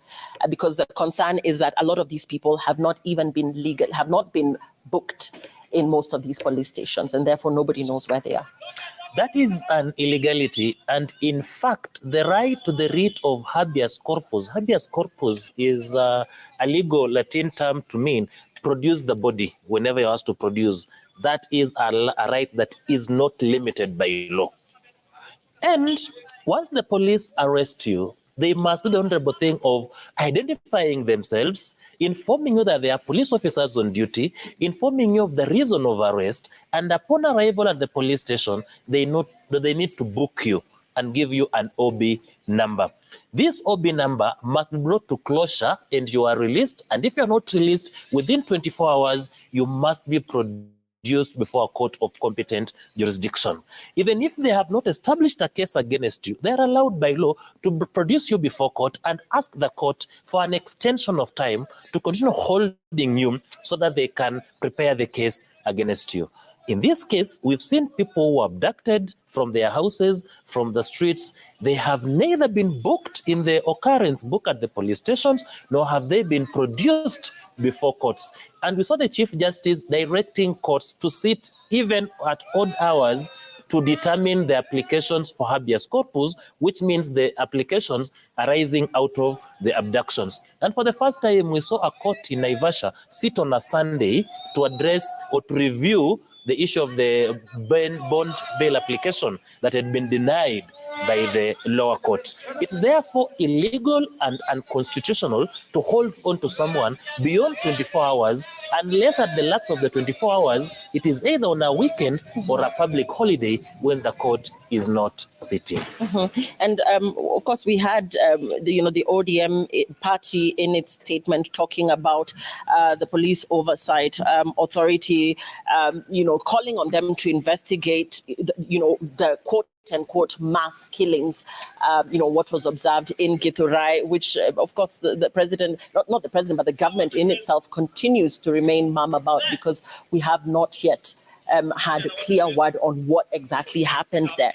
So in terms of, the oversight authority investigating these mass killings, the extrajudicial killings, why as of now have we not had any word at all communicating to Kenyans what exactly is going on? There's a sense that people are losing their lives. There's a sense that people are being abducted illegally. There's a sense that there are police officers.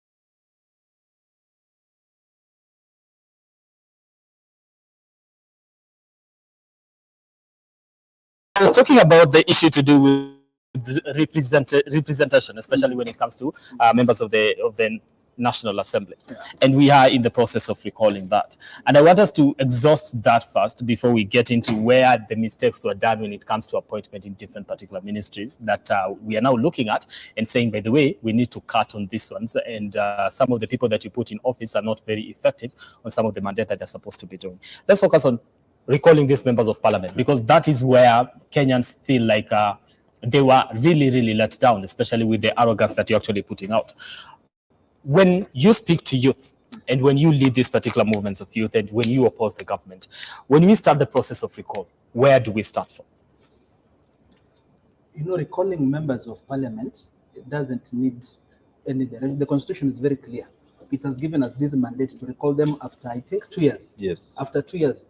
And August, I think next month, we are ready to start recalling them. In fact, what we only need, you know, the Gen Zs have no head and they have no tail. We begin from nowhere. As long as we achieve the objective of what we want. So the recalling members of parliament, I want to urge all youths, wherever we, as demonstrations continue, retreat back to your constituencies. See whether that person who is serving as your member of parliament voted for, number one, the illegal finance bill that we had. Number two, the arrogancy. If this person is fit to hold that seat. Number three, if that person is doing exactly what you sent him Hora to do in parliament. If he's not, start immediately collecting the signatures. Come together as youths, start signature collections. Let's recall any leader whom you feel does not serve us. And you know what, Brian? What I want to urge my colleagues outside here, not only our members of parliament, any docket that we feel, in fact, it's not about the Ruto must go slogan. Any docket that we feel is not serving our purpose. Any docket that we feel is not doing what is supposed to be done, we need to visit that office. Okay. Brian, on the context of recalling, Article 97 and 19 of the Constitution dictates very clearly that an electorate can recall a member of parliament. But now where we have an issue is that throughout this process, there must be an existing IBC. Throughout this process, this issue must go to parliament for the seat to be declared vacant. Now that's where the bone of contention is. Do we have an existing IBC? And that's why I'm saying that in this country, we have a problem with honesty and genuine executions. Up to now, we are not having a system of IBC, and it is intentional. Because the executive also understand that the parliament has been captured and the leaders within the parliament are failing, and possibilities are there that these guys can be recalled because the grounds of recalling them are very valid and substantive. Now we do not have an active IBC. Get that? We have to constitute the IBC for this process to manifest. Number two, if we had an IBC, do we have a Speaker of the National Assembly who is trustworthy enough, who is honest enough to declare in the floor of the House that Kimani Ichung'wa, Kikuyu constituency, members of electorates have recalled you, and therefore your seat is vacant? Do we have that person? Those are the questions we are asking. The credibility, the honesty, okay, that the objectivity of the leaders we have. I want to tell you for a fact that even if we call members of parliament today, those who voted against the will of the people, the 109, okay, that we call them today, we do not have a speaker in that house who will stand confidently and stand with this country. What you're trying to say is it's a process in futility, as much as no, it's a process that can happen, but we are questioning the leaders who are in between the intermediaries. So then we are not trusting any institutions that have been put in place to be able to. You know, Brandon, that's what we are saying. You know, Kenya currently as it is, we don't have that honesty person who can stand up and do the right thing. That's why these people are in the streets. So we will recall you as we continue cleaning. You know, in that process, and I've mentioned, there's, like you just said, you collect signatures, you identify the issues. Up to now, we have more than 1,000 issues to recall these members of parliament, more than it. But now the issue is, let me tell you, Bran, you are you are a journalist, but some of these things are, in as much as there is independence of the media. You from inside here and the other journalists, you know that independence of yours has been curtailed, and you are not free to talk about. Let us talk about it on your behalf. Get this from me. Then the non-existence of IBC in this country is intentional. It is intentional, and we do not have, just like he said, we do not have honest leaders in that house.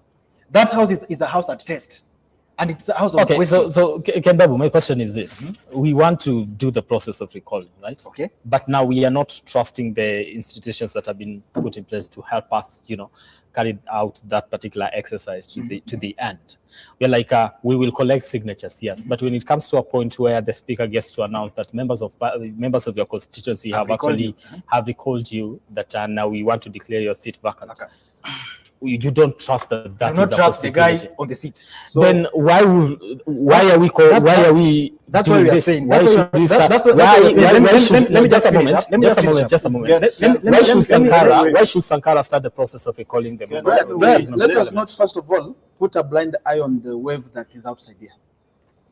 For now, anything can happen, and anything will happen. And because we've realized that this process, it's somehow curtailed in the process. Every single process in Kenya has been curtailed. That's why we are saying, and we are hearing the voice of people out there, that this guy, the entire government should go home.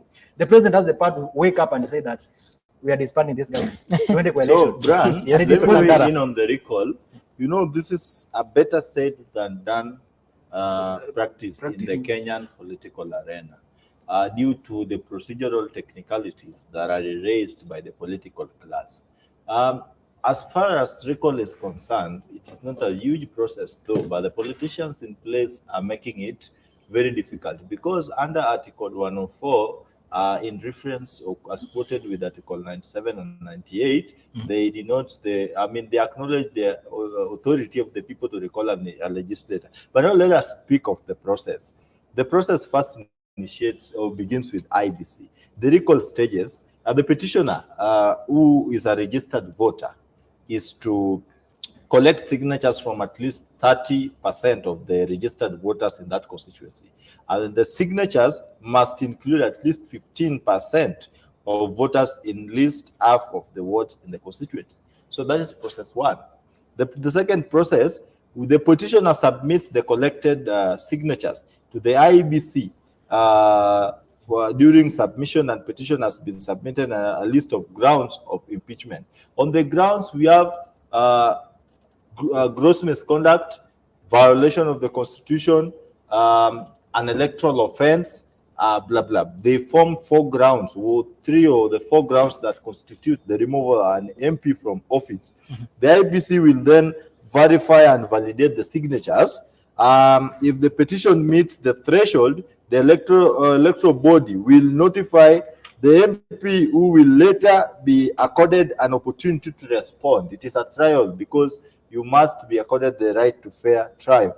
The IBC then notifies the Speaker of the National Assembly within 15 days to initiate the process of recall. If the decision is withheld, the Commission will then hold fresh elections within 90 days or 3 months of the verification of the petition.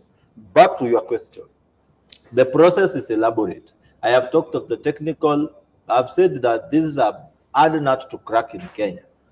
As things stand today, we will wish to recall all the MPs who voted I vote yes, Mr. Speaker, for the finance bill that was just expunged from the budget.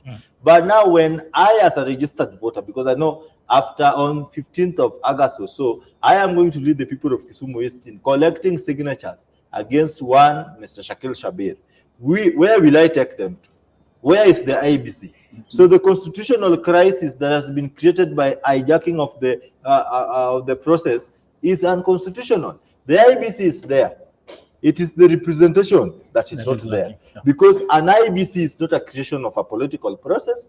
An IBC is a creation of the Constitution. It is there in the Constitution. But now placement of individual to execute the roles of the Commission is where we draw the line. We have political interest playing at play. We really need to have an institution that is solely responsible for the people because it is installed in the office by the people. So this entire scenario is a problem created by our own MPs. Why are we even speaking of collecting signatures? Then where do we take them?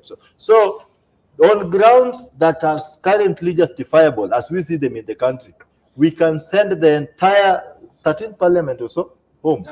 Because the grounds are justifiable. Even before going to a court of law, violation of the constitution. I go to the ballot to elect an MP to oversight, represent, and legislate. Okay. The moment you fail to represent the voices of the people, you have failed. You have actually stabbed at the constitution. You deserve no mercy at the acts of the law. You go home. The moment you have misconducted yourself the way we've seen, an MP cannot pledge a loyalty to an elected leader, just like Osoro does to President William Ruto, at the expense of the people of South Mugirango. He should be axed out of the house. So all these constitutional provisions are there. The problem is lack of goodwill and technical bureaucracies that are artificially created to ensure that usurpation of the people's sovereignty is a problem and crisis in continuation. We say no to that. So we are going to collect the IBC better start reconstituting itself now,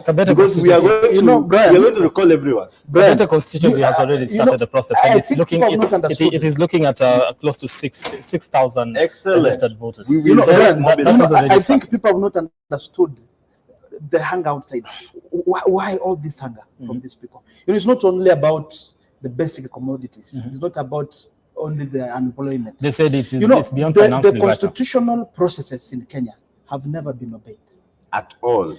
Are you aware the Kapsaret member of parliament and the Baraza have missed Oscar Sudi and the Baraza, the other Baraza, this Baraza? Are you aware that those people have missed 86 sittings in parliament? By the law, they're not supposed to be there. By election, it's supposed to be called. Because they are closer to William Ruto, they are protected. By law, so this begs the question then. Let me come with this. Then where does this action actually start? System rot. The system rot. Then if we want to do a complete change, where do you begin? Because that's why we are outside. You see, listen. Just a minute. The system, we need a system overhaul. And that's why you see those streets are packed. Guys are saying that we've gathered enough. Our stomachs are full, our mouths are full, so we cannot take anymore. Nothing you can do to us. You cannot take anymore. And like I said, and I'm still saying, you see, in this life, my brother, nobody's getting out of this life alive. So whatever we are saying, there's a road in the gym. You know, these young people are ready to take those bullets. You saw what happened in parliament. The police were there with rifles. Some were shooting live bullets, but youths were ready. You shoot them, we go down, we rise, we come. Like that. So that one should explain to you that the whole system has rotten, and we are ready to change everything. If I were to be President Ruto, you know, in the last campaign, he used to move in over 5 counties in a day. I don't know, why is it so difficult for him to calm down when these young men are in the streets, but they listen to you? Yeah, it will work. He has to calm down and listen to us. Because these people that he wants to send to us, the other time I saw, they want us to form a committee of 100 people. You will nominate. Who is the leader of Genz? Do you know any leader of Genz? He should come and address people protesting. Where are we going to get? The other time you saw somebody like Gerald Bitok, I'm being told, is moving around, talking to youths to go and form the committee that's going to sit to the president. So at the end of the day, it is not the people that are bad thing. Let me put it where my brother has brought it. This now is a communication to the young people also there who think that they are fit enough to represent a generation that has risen against a rogue regime. Let me tell you, you are not better than the 39 who have been recorded dead that have died. Nobody outside there is better than that Rex man who was shot and armed. Nobody there is better than that young man who was shot on the head and died on the spot. So the president knows what to do. The president should calm down, reduce his ego, and listen to the people. And the people around him should not lie to him that they have influence and they have control of the young people of this country. Then it's Tunga and Gerald cannot control. Let me say, before you say what you want to say, I want to speak as a person who walked around with the president campaigning. In most cases, I was very close to him, listening to him. If only he can listen and calm down and to engage youths directly. Leave alone the meetings that he's talking about. let him come the way he used to move around during the campaigns. Let him come down and listen to youth. Okay. Unless he does that. So during campaigns, he listened to the youth. Yeah. Right now, he's not doing He's that. not doing This is the thing. If at all we go ahead and form the committee that has actually been proposed by the head of state. No. Just who is forming? Just a moment. Just a moment. You said Bitok is walking around telling you to go and form. So if at all that is done, and they say, okay, now we are having a conversation, what then could happen next? Brand, the thought of having the committee is null and void. We should not even discuss what is going to happen. That committee is not going to be formed. And Mr. Gachagua, the deputy president, was very categorical because at least he is now trying to speak. I spoke of division in the executive being very healthy for this country. We try to tell each other the truth. We know people will pick stooges. I was in ANC with Musalia Mudavadi. I can tell you that even while the plan is failing today, when we were at Kasarani, the plan was not represented by the people. Dennis Itumbi placed his stooges at the back everywhere in the house. He would walk. A certain man from Mombasa can bear me witness today. He came to present his opinion. Okay. When we went into that room. Sankara, we'll try as much as we can not to be mentioned. Okay, I'm not going to mention it. I'm saying I'm going to say the man. So the man came to an article there refers to a previously highlighted character. So I'm making a point of reference from something or someone that is known. So the man would walk with microphone in the house. Then you would think that you are lifting your hand to speak to power and tell William Ruto what he needs to know going to an election. The man will give microphone to the similar UDA faces, people who are only there to say, good morning, Mr. President, the country is very good, we are very okay, the party is instant. Okay, just a moment, kindly. I want to take Nakuru, whereby we want to listen to a report on the post-mortem results of the people that were shot during the protest. Let's take a look. The autopsy of one young man, Austin Onyeso, who had autism. It is sad that we've lost a young man. The future of this country is being killed by police. It's very sad. I just want to urge the authorities in this country to restrain themselves from using excessive force, especially when it comes to persons living with disability. We've seen even people with disability being tear gassed in the streets. We've seen we have another case of a lady in Nyeri who is actually deaf, because some of these people they cannot even understand sometimes when violence in a situation where they don't understand what is actually happening. They cannot comprehend. Like persons living with this, autism, sometimes it's a bit hard for them to understand what is actually happening in the environment. So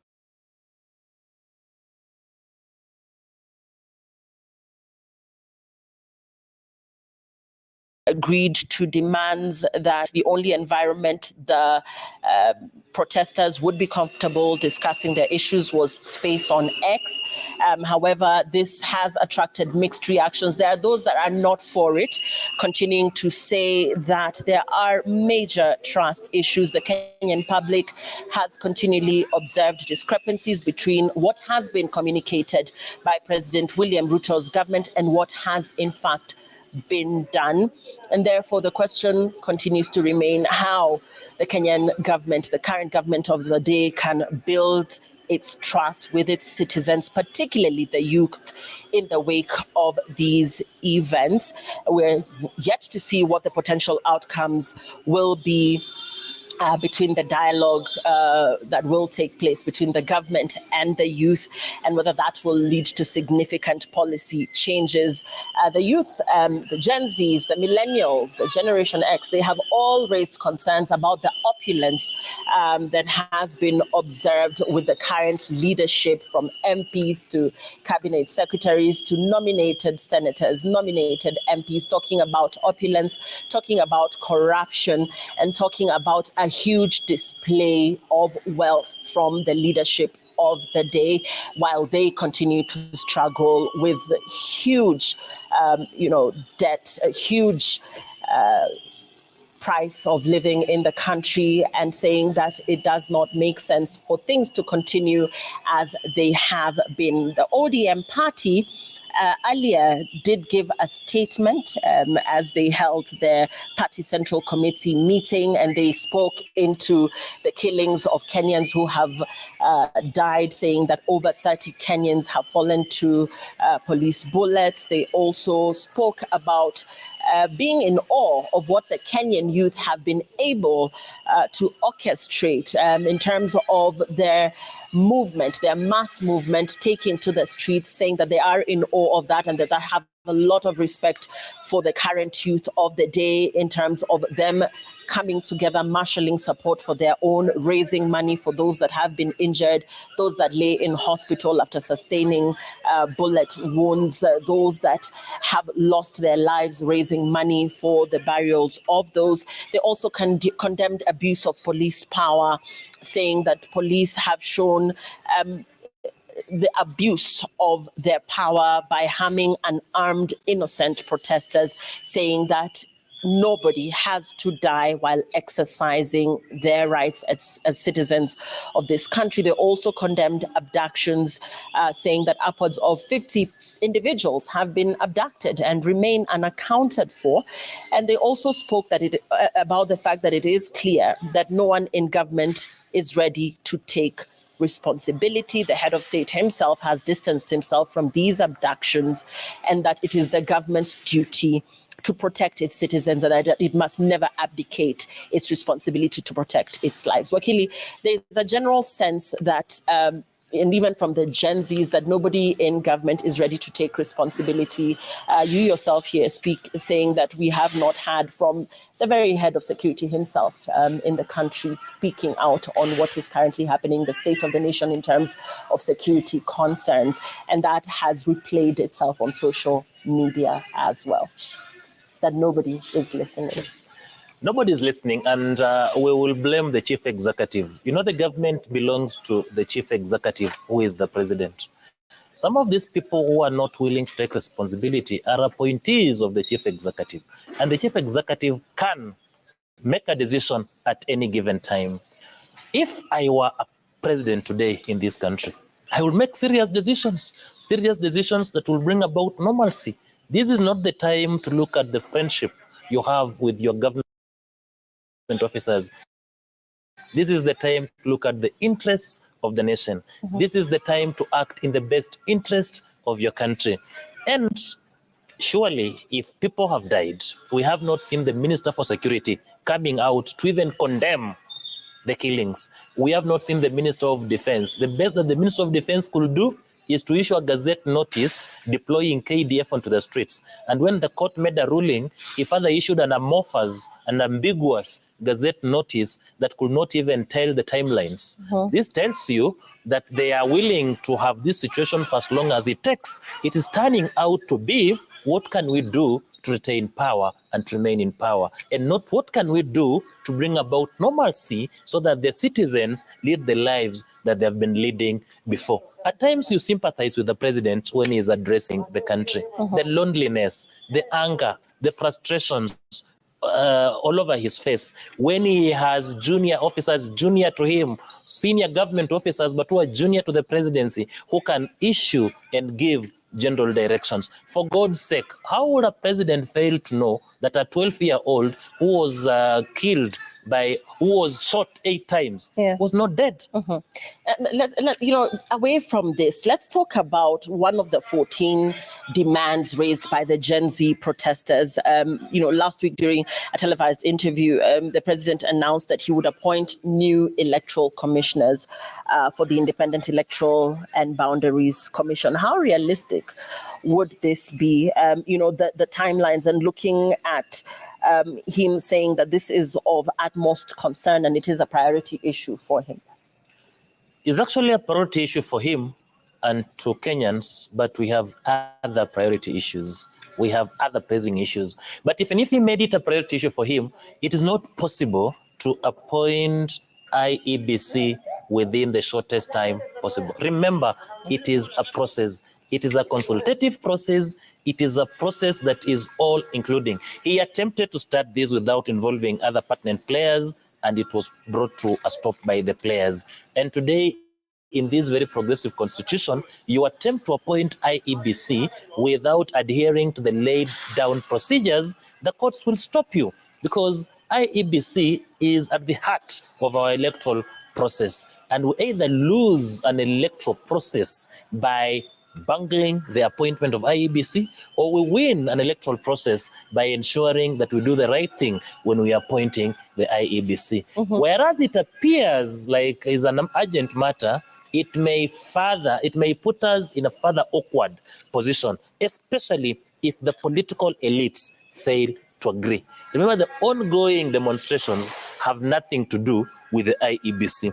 But once you begin this process and you bungle it midway, and the political players join into the demonstrations as a way of solving that particular issue, it gives us more headache. It puts us in a very precarious situation as a country. Whereas I agree with the president that we need to have a functional IEBC, he must address himself to the procedures that must be undertaken, and they must be genuine procedures. If there is public participation, let it be public participation. If we are involving parliament, let us involve parliament. If we are involving other political players, let us involve them.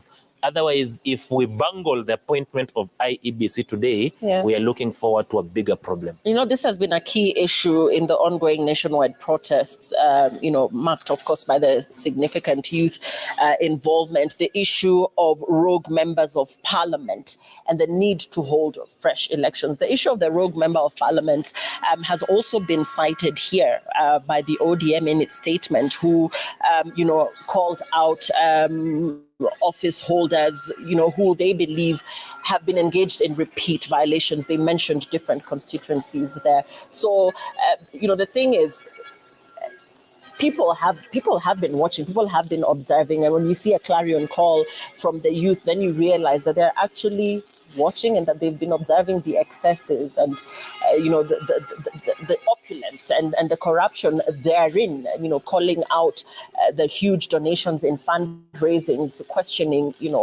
where this money comes from and why it's not going into the right purposes.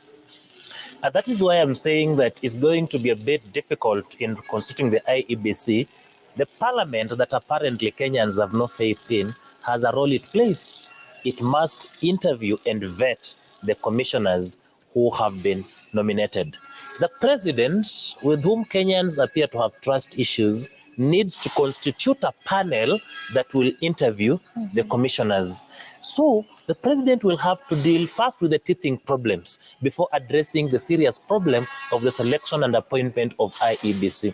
First, he must deal with these trust issues. He must convince Kenyans that he is capable of saying and sustaining a truth over a period of time. He must convince Parliament, Kenyans, that he has released Parliament, because that is, as it appears, Parliament is now captive of the executive, and Parliament is an extension of the executive, is not independent.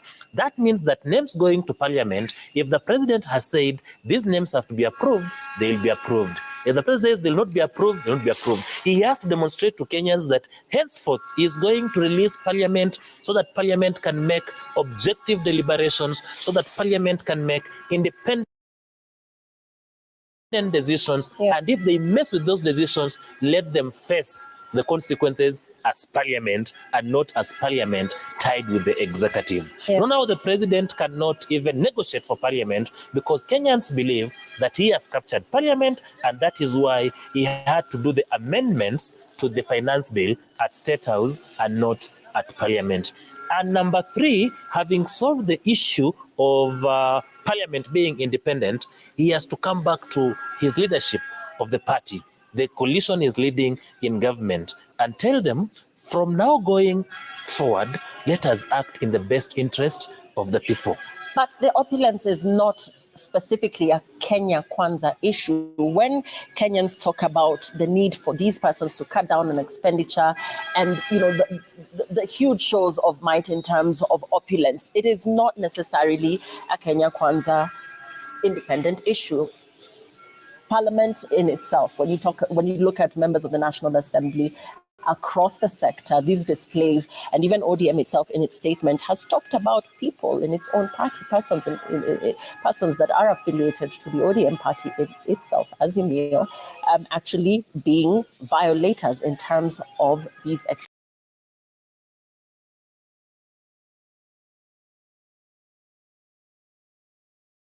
Exactly. That was the question. What do we tell the mother of the kid who was shot 8 times? And then he's asking, is alive, right? Now, what I'm trying to think, if that woman was watching that interview, of which I believe she was. She did what she asked. What, I mean, how did she react to that?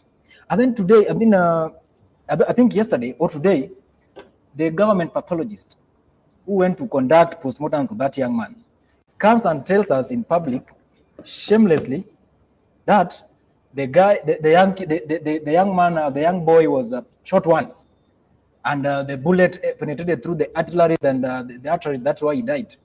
I mean, what kind of system is this? Okay, let me ask this. Does that then make you feel like the head of state is somehow doesn't have, is not in touch with what is happening on the ground? Allow me wrap up my submissions.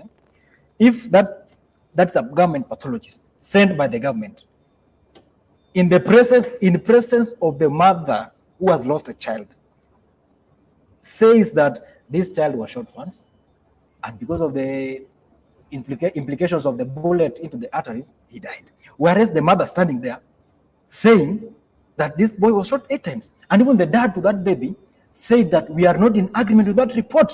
And up to now, no government official has come out to explain whether it was a mismatch or miscommunication. To mean they are comfortable with lying and telling the public things are not true. Let me finish up. We have Ministry of Youth Affairs in this country.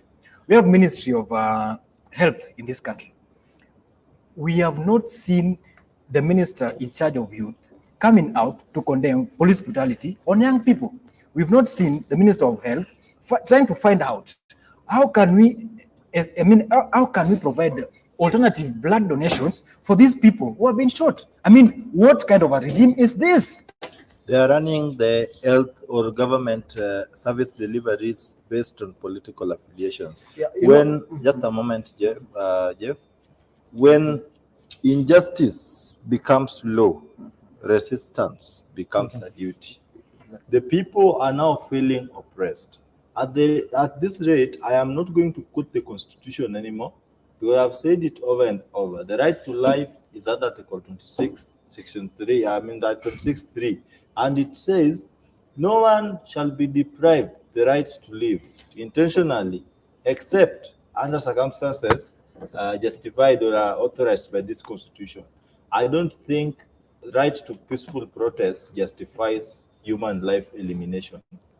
At this point in time, I have talked to the government over and over. I have addressed the president and the presidency and the leadership around the presidency. But it seems, as they put in Swahili, sikio la kufa alisikii dawa. I don't know what it means, but I know it means something close to what I'm saying. Okay. They have refused to listen to the medicine.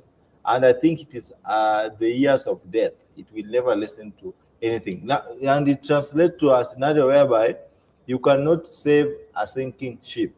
The ship is already sinking. No amount of rescue initiatives we are putting in place that is helping. Today, we are going to count new bodies, fresh bodies being shot, because already in Migori, a life has been lost. We are counting more losses. How do you call for a dialogue with that scenario? It needs to be a ceasefire. At least call off the police off the streets. Order them to vacate the streets completely. Let the youth see that the government, through the president, has listened to them. The police has been withdrawn effectively. You do not redeploy the military while we have the police injustices also at place. So let us see the police going off the street and corner the youth and tell them, you wanted us to stop. I have relieved the police of their duties in the streets. Would you now consider calling off the protest as I find an alternative solution. Now we are Well, going to there's an argument that police officers are there to make sure that people do not get to destroy other people's based businesses. on what you've seen, Brian. Now let me, for the first time, allow a guest to ask the host a question. What you've seen, I know you are not here to give your opinion, but just to guide us. Do you agree with the statement you've made that the police are there to protect property? Which property are they protecting? There is no property that surpasses human life. Human life is paramount. So they have failed to protect the property. And thank you for bringing that point as I wind up. It is very, very, very sensitive that we are discussing this, because believe you me, in a scenario where the citizens start protecting their wealth against destruction in the presence of the police, I am telling you, we have been praised as an island of peace amidst a turbulent sea. But what I'm seeing, Brian, the ship or the ship has started leaking, and very soon we are going to drown if we are not careful, because that is how will we know that so and so is protecting their business truthfully? How will we know that these are not people who are being hired to paint negatively the protest? Okay. How will we know who is who and doing what? All right. Please, let us just be Kenyans. There's a question you asked whether the president has lost legitimacy. Touch. I talked about touch with the. If he's not trusting anybody, let him trust what I'm telling him. I belong to his political party. I campaigned for him. And do you know why people are hungry? Is because when he was campaigning, he spoke to us exactly what we wanted to hear. He was in touch with the ground. He spoke on the problems that we were going through then. In fact, he spoke to our hearts. We moved from one economic block meetings, from one county to another. In fact, I went to almost 20 counties in economic blocks. Western, here in Nairobi, we had one in Rescos. And whatever that the president was speaking was the reality, what was affecting Kenyans. When he got into power, we don't know what happened. Okay. And what people, and that's what I'm telling you, majority of the people, and if you look at the towns where demonstrations are was hijacked by IMF. Majority of those towns, can you imagine Eldoret town having demonstrations, Nakuru town having demonstrations, Nyeri having demonstrations, Murang'a, where we got votes? Where were our strongholds? Where we knew that these are presidents' strongholds. Okay. Those are the presidents that. What I'm telling the president is this. Ask yourself, why is it that the hustlers who trusted you, who listened to you, the popular man in the hustlers are the same people outside to demonstrate against you? So I think the president, that's why I've said the president needs to calm down and not holding meetings, the committees. The president needs to calm down. I've seen him calling church leaders to State House. There's quite a lot of action happening in the streets of Nairobi. Police officers, of course, are just trying to disperse people who are taking to the streets to protest. That is an active training session. Most of them sit in stations. Yeah, what's happening in Nairobi town? This is a movie. The president needs to stop calling people to State House and go where people are. Okay. He needs to call youth in every county, sit down with them. This issue of having a committee to talk about matters affecting youths. Okay. Won't work. Let me pose something to you, because now you worked with the president and you campaigned with the president. This is the thing. The other day he was asked a question and he was told, you see, a lot of people do not associate you with the truth. And it was, Mr. President, a lot of people asking, when will you stop lying? When he was campaigning, at what point did you believe that whatever he was saying at that particular moment was the truth? How were you convinced? Brian, if today I come and I tell you whatever that you're wearing, the tie is blue, you'll believe me. That tie is blue. Because it is blue. And if tomorrow I come, I find you wearing the same tie and start telling with you that tie is not blue, it's black. Definitely. You start telling me you're a liar. Look at that. Yeah. This is blue, this is not black. When the president was talking to us then, he spoke on issues affecting Kenyans. Everybody saw what the president was talking about, the candidate William Samoei Ruto. He spoke on issues that were affecting us directly, and we believed, because whatever that he mentioned then was what was affecting us. But when he came to power, he did opposite of what he told us. And Brad, the reason I wanted the president to know that it is not about hating him, it's about a rotten system. After Tuesday's demonstrations, we had demonstrations in our headquarters. Youth who came to tell the party, go and tell the president he's not doing what? And those are members of your party, right? And these were people that we worked with. Now you see in the party. So I'd like to understand this, Japheth, because you belong to the UDA party, right? These are youth in your party that the president, 18 months into office, seems to have lost touch with them to be able to tell him, by the way, as the youth of this particular nation, these are our grievances. At what point did they stop communicating with the people directly? No, not the whole nation, but just even from your own political faction. You know, it began immediately after being sworn in. That's where the problem began. And I sensed the problem from within the party immediately. That's when I started realizing there are things that are not working, even within the party.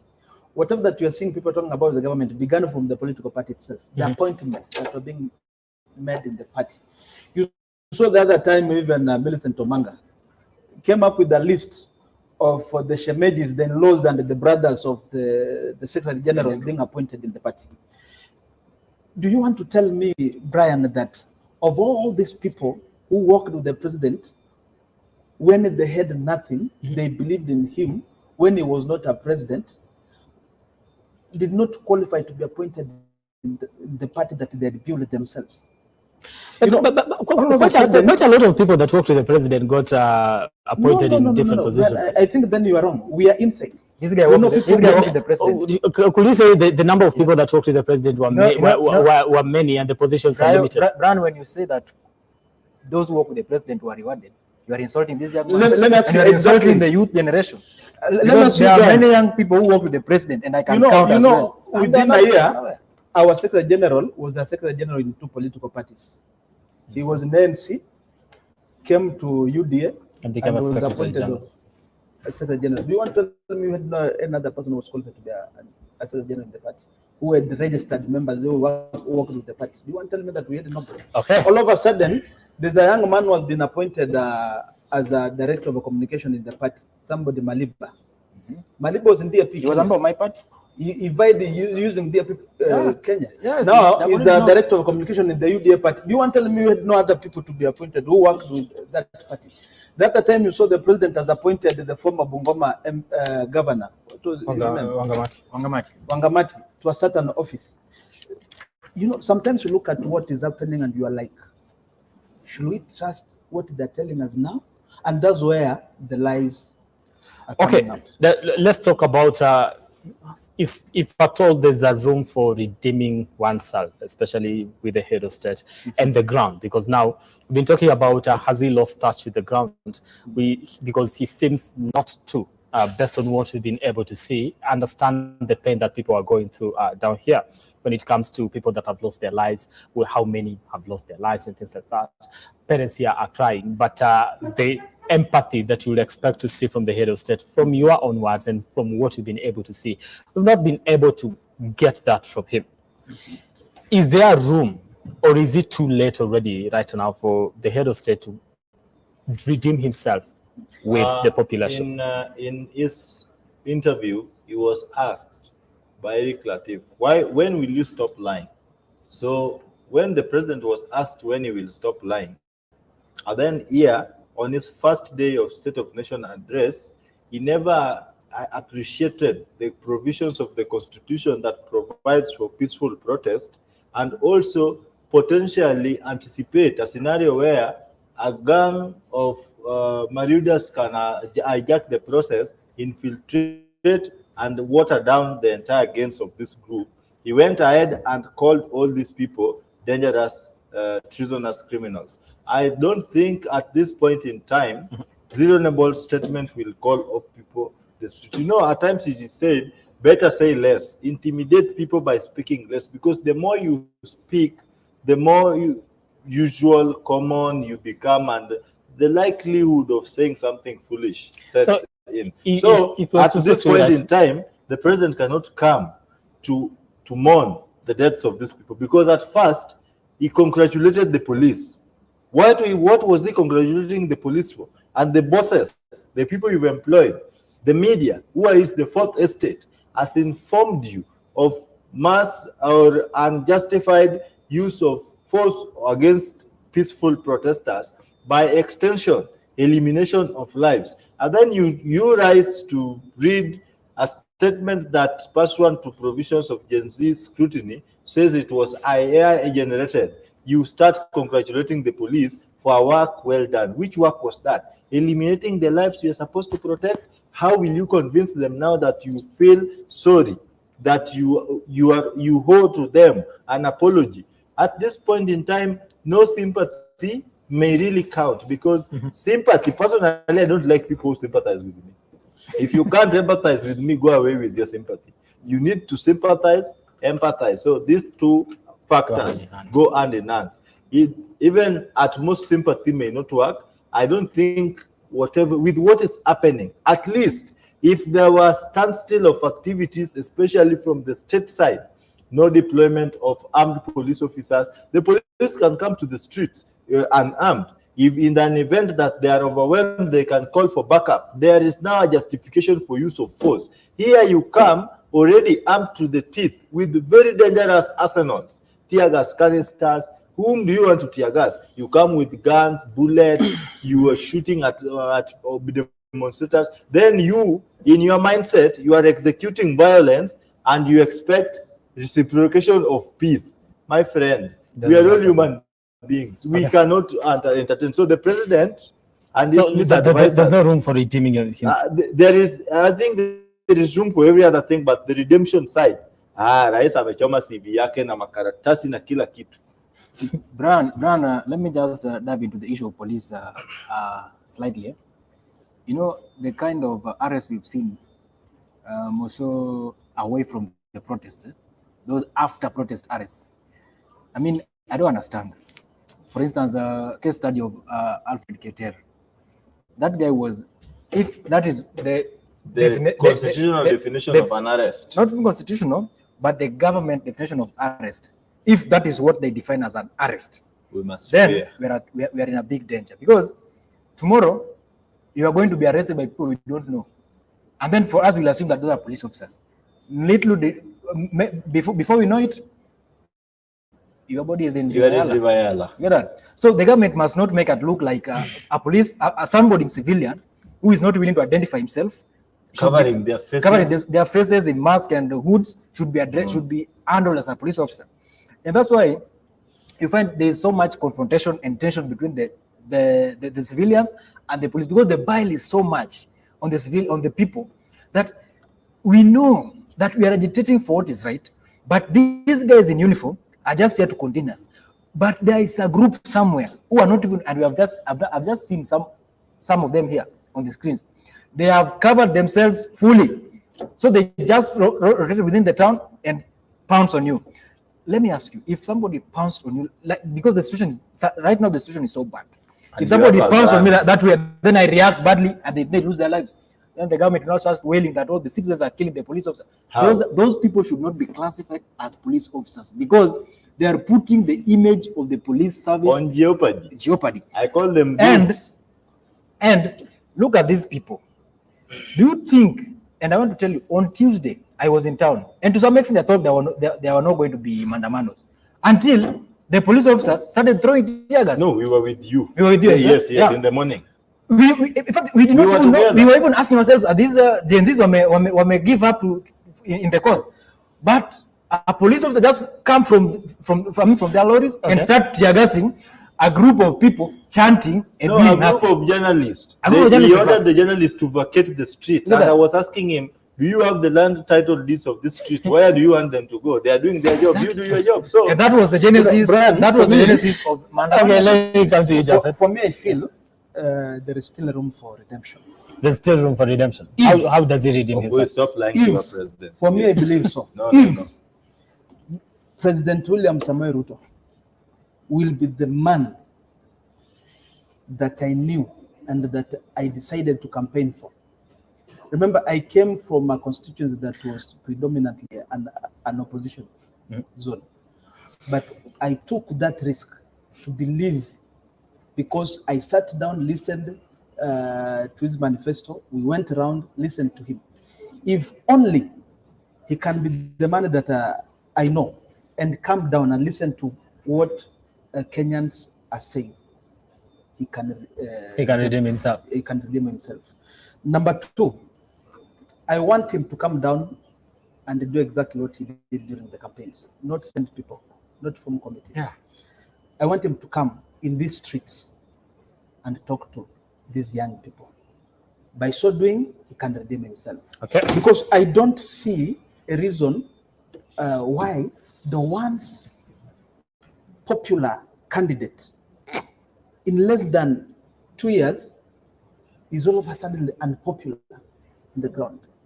Even in his hometown, Eldoret, we have demonstrations. So I think if we can take that step and come down. The other time when, on Thursday, when police killed young men in Parliament, I saw him when he came to address the nation. After listening to him, I felt there is a miscommunication somewhere. And it's good that he confirmed that his communication team has failed him. So what I want to call the president, and he's still paying every with our taxpayers' docket in this country, come to these young people. We've seen what is happening. We will mention their names and tell you whom you are sending home, whom you are going to replace, which office it needs to be replaced. And by so doing, the unconstitutional officers must be brought down immediately. And if you do that, you'll be a darling of most of these young people. Okay, let me ask this because we've seen protests in this country, and these protests initially were described as a different wave of protests that we've much different from what we've been able to experience in the country before. Yes. After this, how do these protests now shape the future of this particular nation? Let me start with you. The protests are shaping the future of this nation by putting into action various provisions of the Constitution. I think the Constitution Commission should make me the ambassador, because I've preached very much about the culture of constitutionalism. Exactly. The people have learned, the people who are elected, these job seekers who are given an opportunity to serve at high table. An MP who was just walking on foot the other day, today is driving a vehicle worth 30 million and is earning less than 1 million. The protests have revealed to us that there comes a time that too much of something can be put to a standstill and to an end. The people in power have realized that they are just gatekeepers. The real power belongs to the people. The sovereignty of the people is unquestionable, it is unchangeable, and it is progressive. The protests have revealed the hidden character of the police, what we call a police service. In my own statement, as a patriotic citizen, I do not consider Kenya having a national police service. However, I consider Kenya having a police force, an institution that believes it can only apply force to solve problems. This segment of protesters are not people to threaten with guns, tear gas canisters, and water cannons. These are people to engage, sit to them, just like our military did. I was in the street, I saw the military van pass by. There were chants and ululations of heroism. Yeah. But immediately the military van went past the police post. I am telling you, bad things started happening. Okay. We saw chest pains. Tear gas was flowing like, how do you call it? That thunder rainfall, the convectional rainfall from Lake Victoria, it was too huge. So we going forward must always remember that the sovereignty of the people and the supremacy of the Constitution is out of question. We, through this protest, have realized that this is the opportune time to ration the salaries of the MPs and people who are out of public coffers, so that we do not go forward ballooning the already ballooned wage bill at the expense of service delivery. Okay. Today, we use 46% of our GDP to pay what? salaries. We are using 46. It should be 35. Out of the 100 shillings we are collecting for revenue, we are spending at least, out of 10 shillings, we are spending 7 or 8 shillings to pay for the debts. So going forward, the protest has reminded us that even if the executive, parliament has been captured by the executive and the executive captured by IMF, we can actually go for the big fish and capture IMF. Okay, let me come to you in terms of looking at what has transpired in the past few weeks and moving forward in terms of how will the future of this nation look like, and what percentage of it will have been shaped by what we've experienced in the past few weeks. First, I would like to make it clear that, and I said this before, that in 2027 we are going to have a serious uprise of young people at the ballot, either voting or contesting. Take it from me and put it in the bank. And that will change the dynamics of this country. Because what is happening today might not, it might not fade people's minds by 2027. Because we've seen this. And do you know that as we talk right now, the East African community has communicated, and the cost of oil is going to go up. Double what we have today. That's the status we have right now. The cost of cooking oil, diapers, and pampers that we're talking about here are going to go up as per the East African community. And that thing, if you read through that thread, it is the Kenyan government that applied for such measures. So that if the finance bill collapses, they have other ways. We will meet with them at the right time. Back to the question. The protest that we've seen is an organic process, not led by anybody, not political, and not tribal. That tells you that you, Branham Wai, the grandson of Nabongo Mumia, you can go and contest in Kapsaret in 2027. Provided that you have an agenda, you can be an MP there. That's the dynamics of politics that we are going to have going forward. So a tribe-based kind of political environment. A tribe-based kind of politics, issue-based politics, agenda-based politics. That's why if my brother is saying that the Muindi guy must go home in Kisumu East, I don't have any problem. And let me tell you, as a young people, we are going, and that is what we are doing. That's why you see this thing is not mobilized from anywhere. People are just coming out. This is a youth agenda. It's a youth-centric thing. We are going to vote young leaders by virtue of them being young. Leave alone the agenda. How do you maintain momentum? That's what I tend to disagree with. I believe we come from a young people. Let me justify. Let me quantify. We need sobriety in leadership. Osoro is young. Kimani Ichung'wah was just walking into taking selfies. Some very funny looking photos in the streets of Kiambu. He was young. I have not finished. I'm saying we are going to elect young people. One, they are young. Two, like I said earlier, agenda. That's why I said, if you have an agenda and a proper manifesto, and you are visionary and an energetic person, young person, who can move this country forward. So we can elect you in Kapsaret, we can elect you in Kikuyu, and take back that guy who's in the Do you think we need to cap the age at which some people can actually vie for political office? Because let me finish this. This is a young generation, right? Yes. It will get into elective politics. You'll be elected. You will go into the house. But 20 years down the line, you'll still be there. And you'll be fighting to still retain your seats. So do we then say, okay, at this particular point, moving forward, should we have a cap and say the population of this nation can only be represented by people of this particular age? Once you're this, kindly get up. I think it will be unconstitutional to cap it on age and look at it in this angle. I am young, I am elected, and maybe we cap it at, let's say, the age of 40 and below. So I am elected, I'm going to sit there pretty well doing nothing, knowing that at the end of the day, even if I hit 41 and above, there is nothing they will do. What we can do is to limit the term of an MP. Imagine Shakil Shabir has been my MP since I was in class 4, class 3. That was way back, I don't know, in 2, 4, whatever. Since I was very young, the guy has been sitting in the August house, missing and protesting in airport. So, at the airport. So you can imagine the MP I have. So why don't we just come up with a law as the people of Kenya to limit an MP's term to a one-term MP, so that we have people deliver, and within this one term, we also provide very strict and implementable strategies of recall, so that we have accountable leadership. Yeah,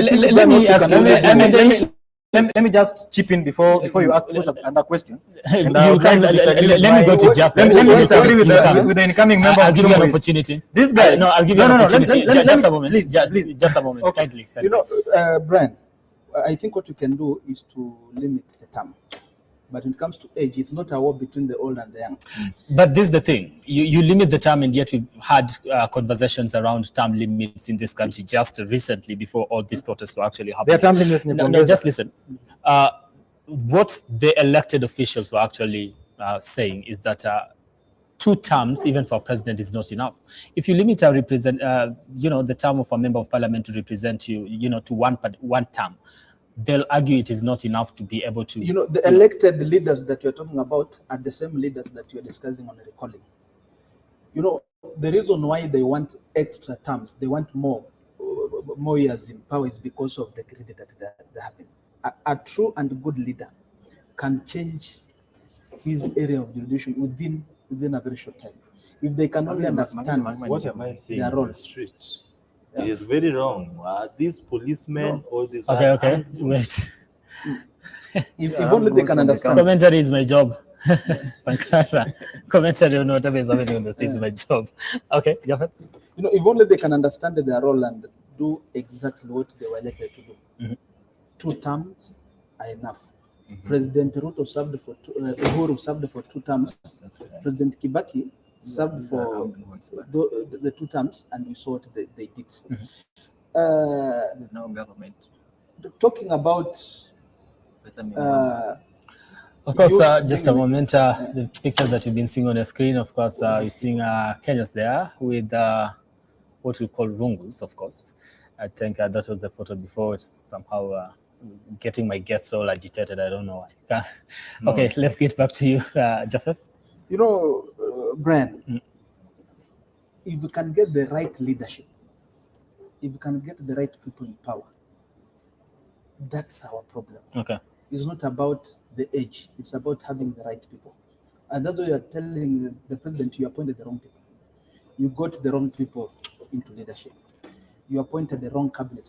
I remember, I think it's a year after his election, when he was talking to his people, the people that he had appointed to different parastatals. You remember him saying, I've even come to notice some of you don't even understand. Yeah.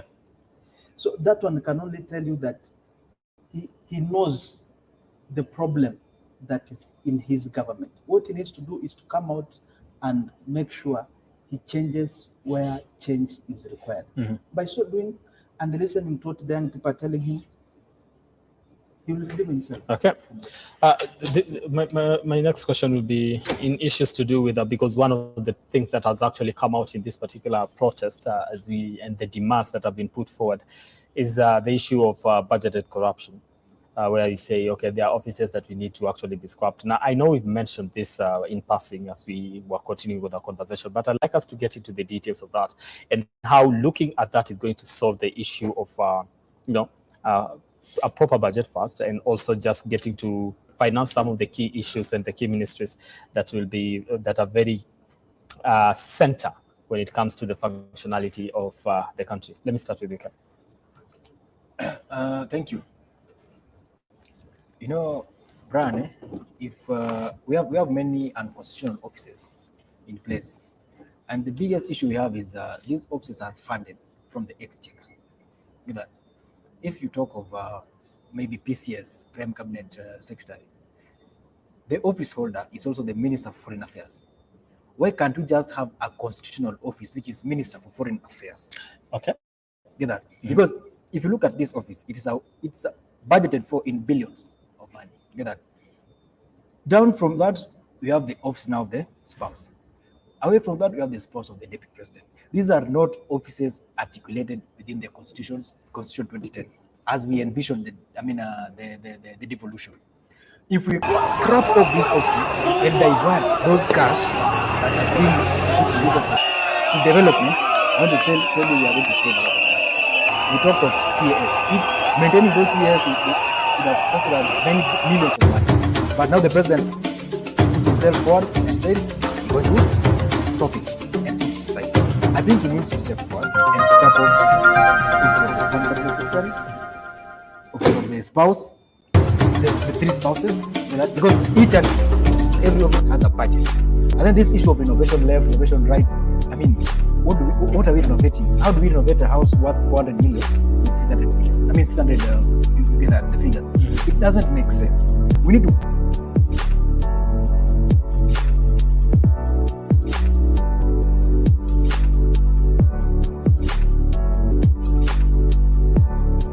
And then if institutions can work, just be the president, be independent, be objective, and let institutions work.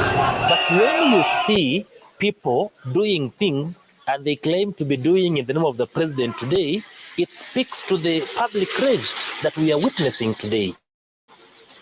In Uhuru's government, Uhuru was arguably more consultative. We saw when the nation was almost burning in 2017, 2018, Uhuru went into a handshake and he said, the interests of this nation are bigger than my own personal interests. Even if it's going to cost me political friends, it is something worth trying. And we saw him having a relatively peaceful second term in office. Today, we are seeing very many pretenders to the throne acting in the name of the executive. Even when the president, where the president is not aware, we've seen people walk into the street and say, I am here and I want this tender because I am well connected. There must be a separation between the presidency and the president's friends, the presidency and the president's allies, so that when a president allies comes to this studio and is speaking to you, he must introduce himself as his own person, not coming in the name of the president. And I believe that because of this camaraderie, because of the friendship and the trusted political alliance that the president has had with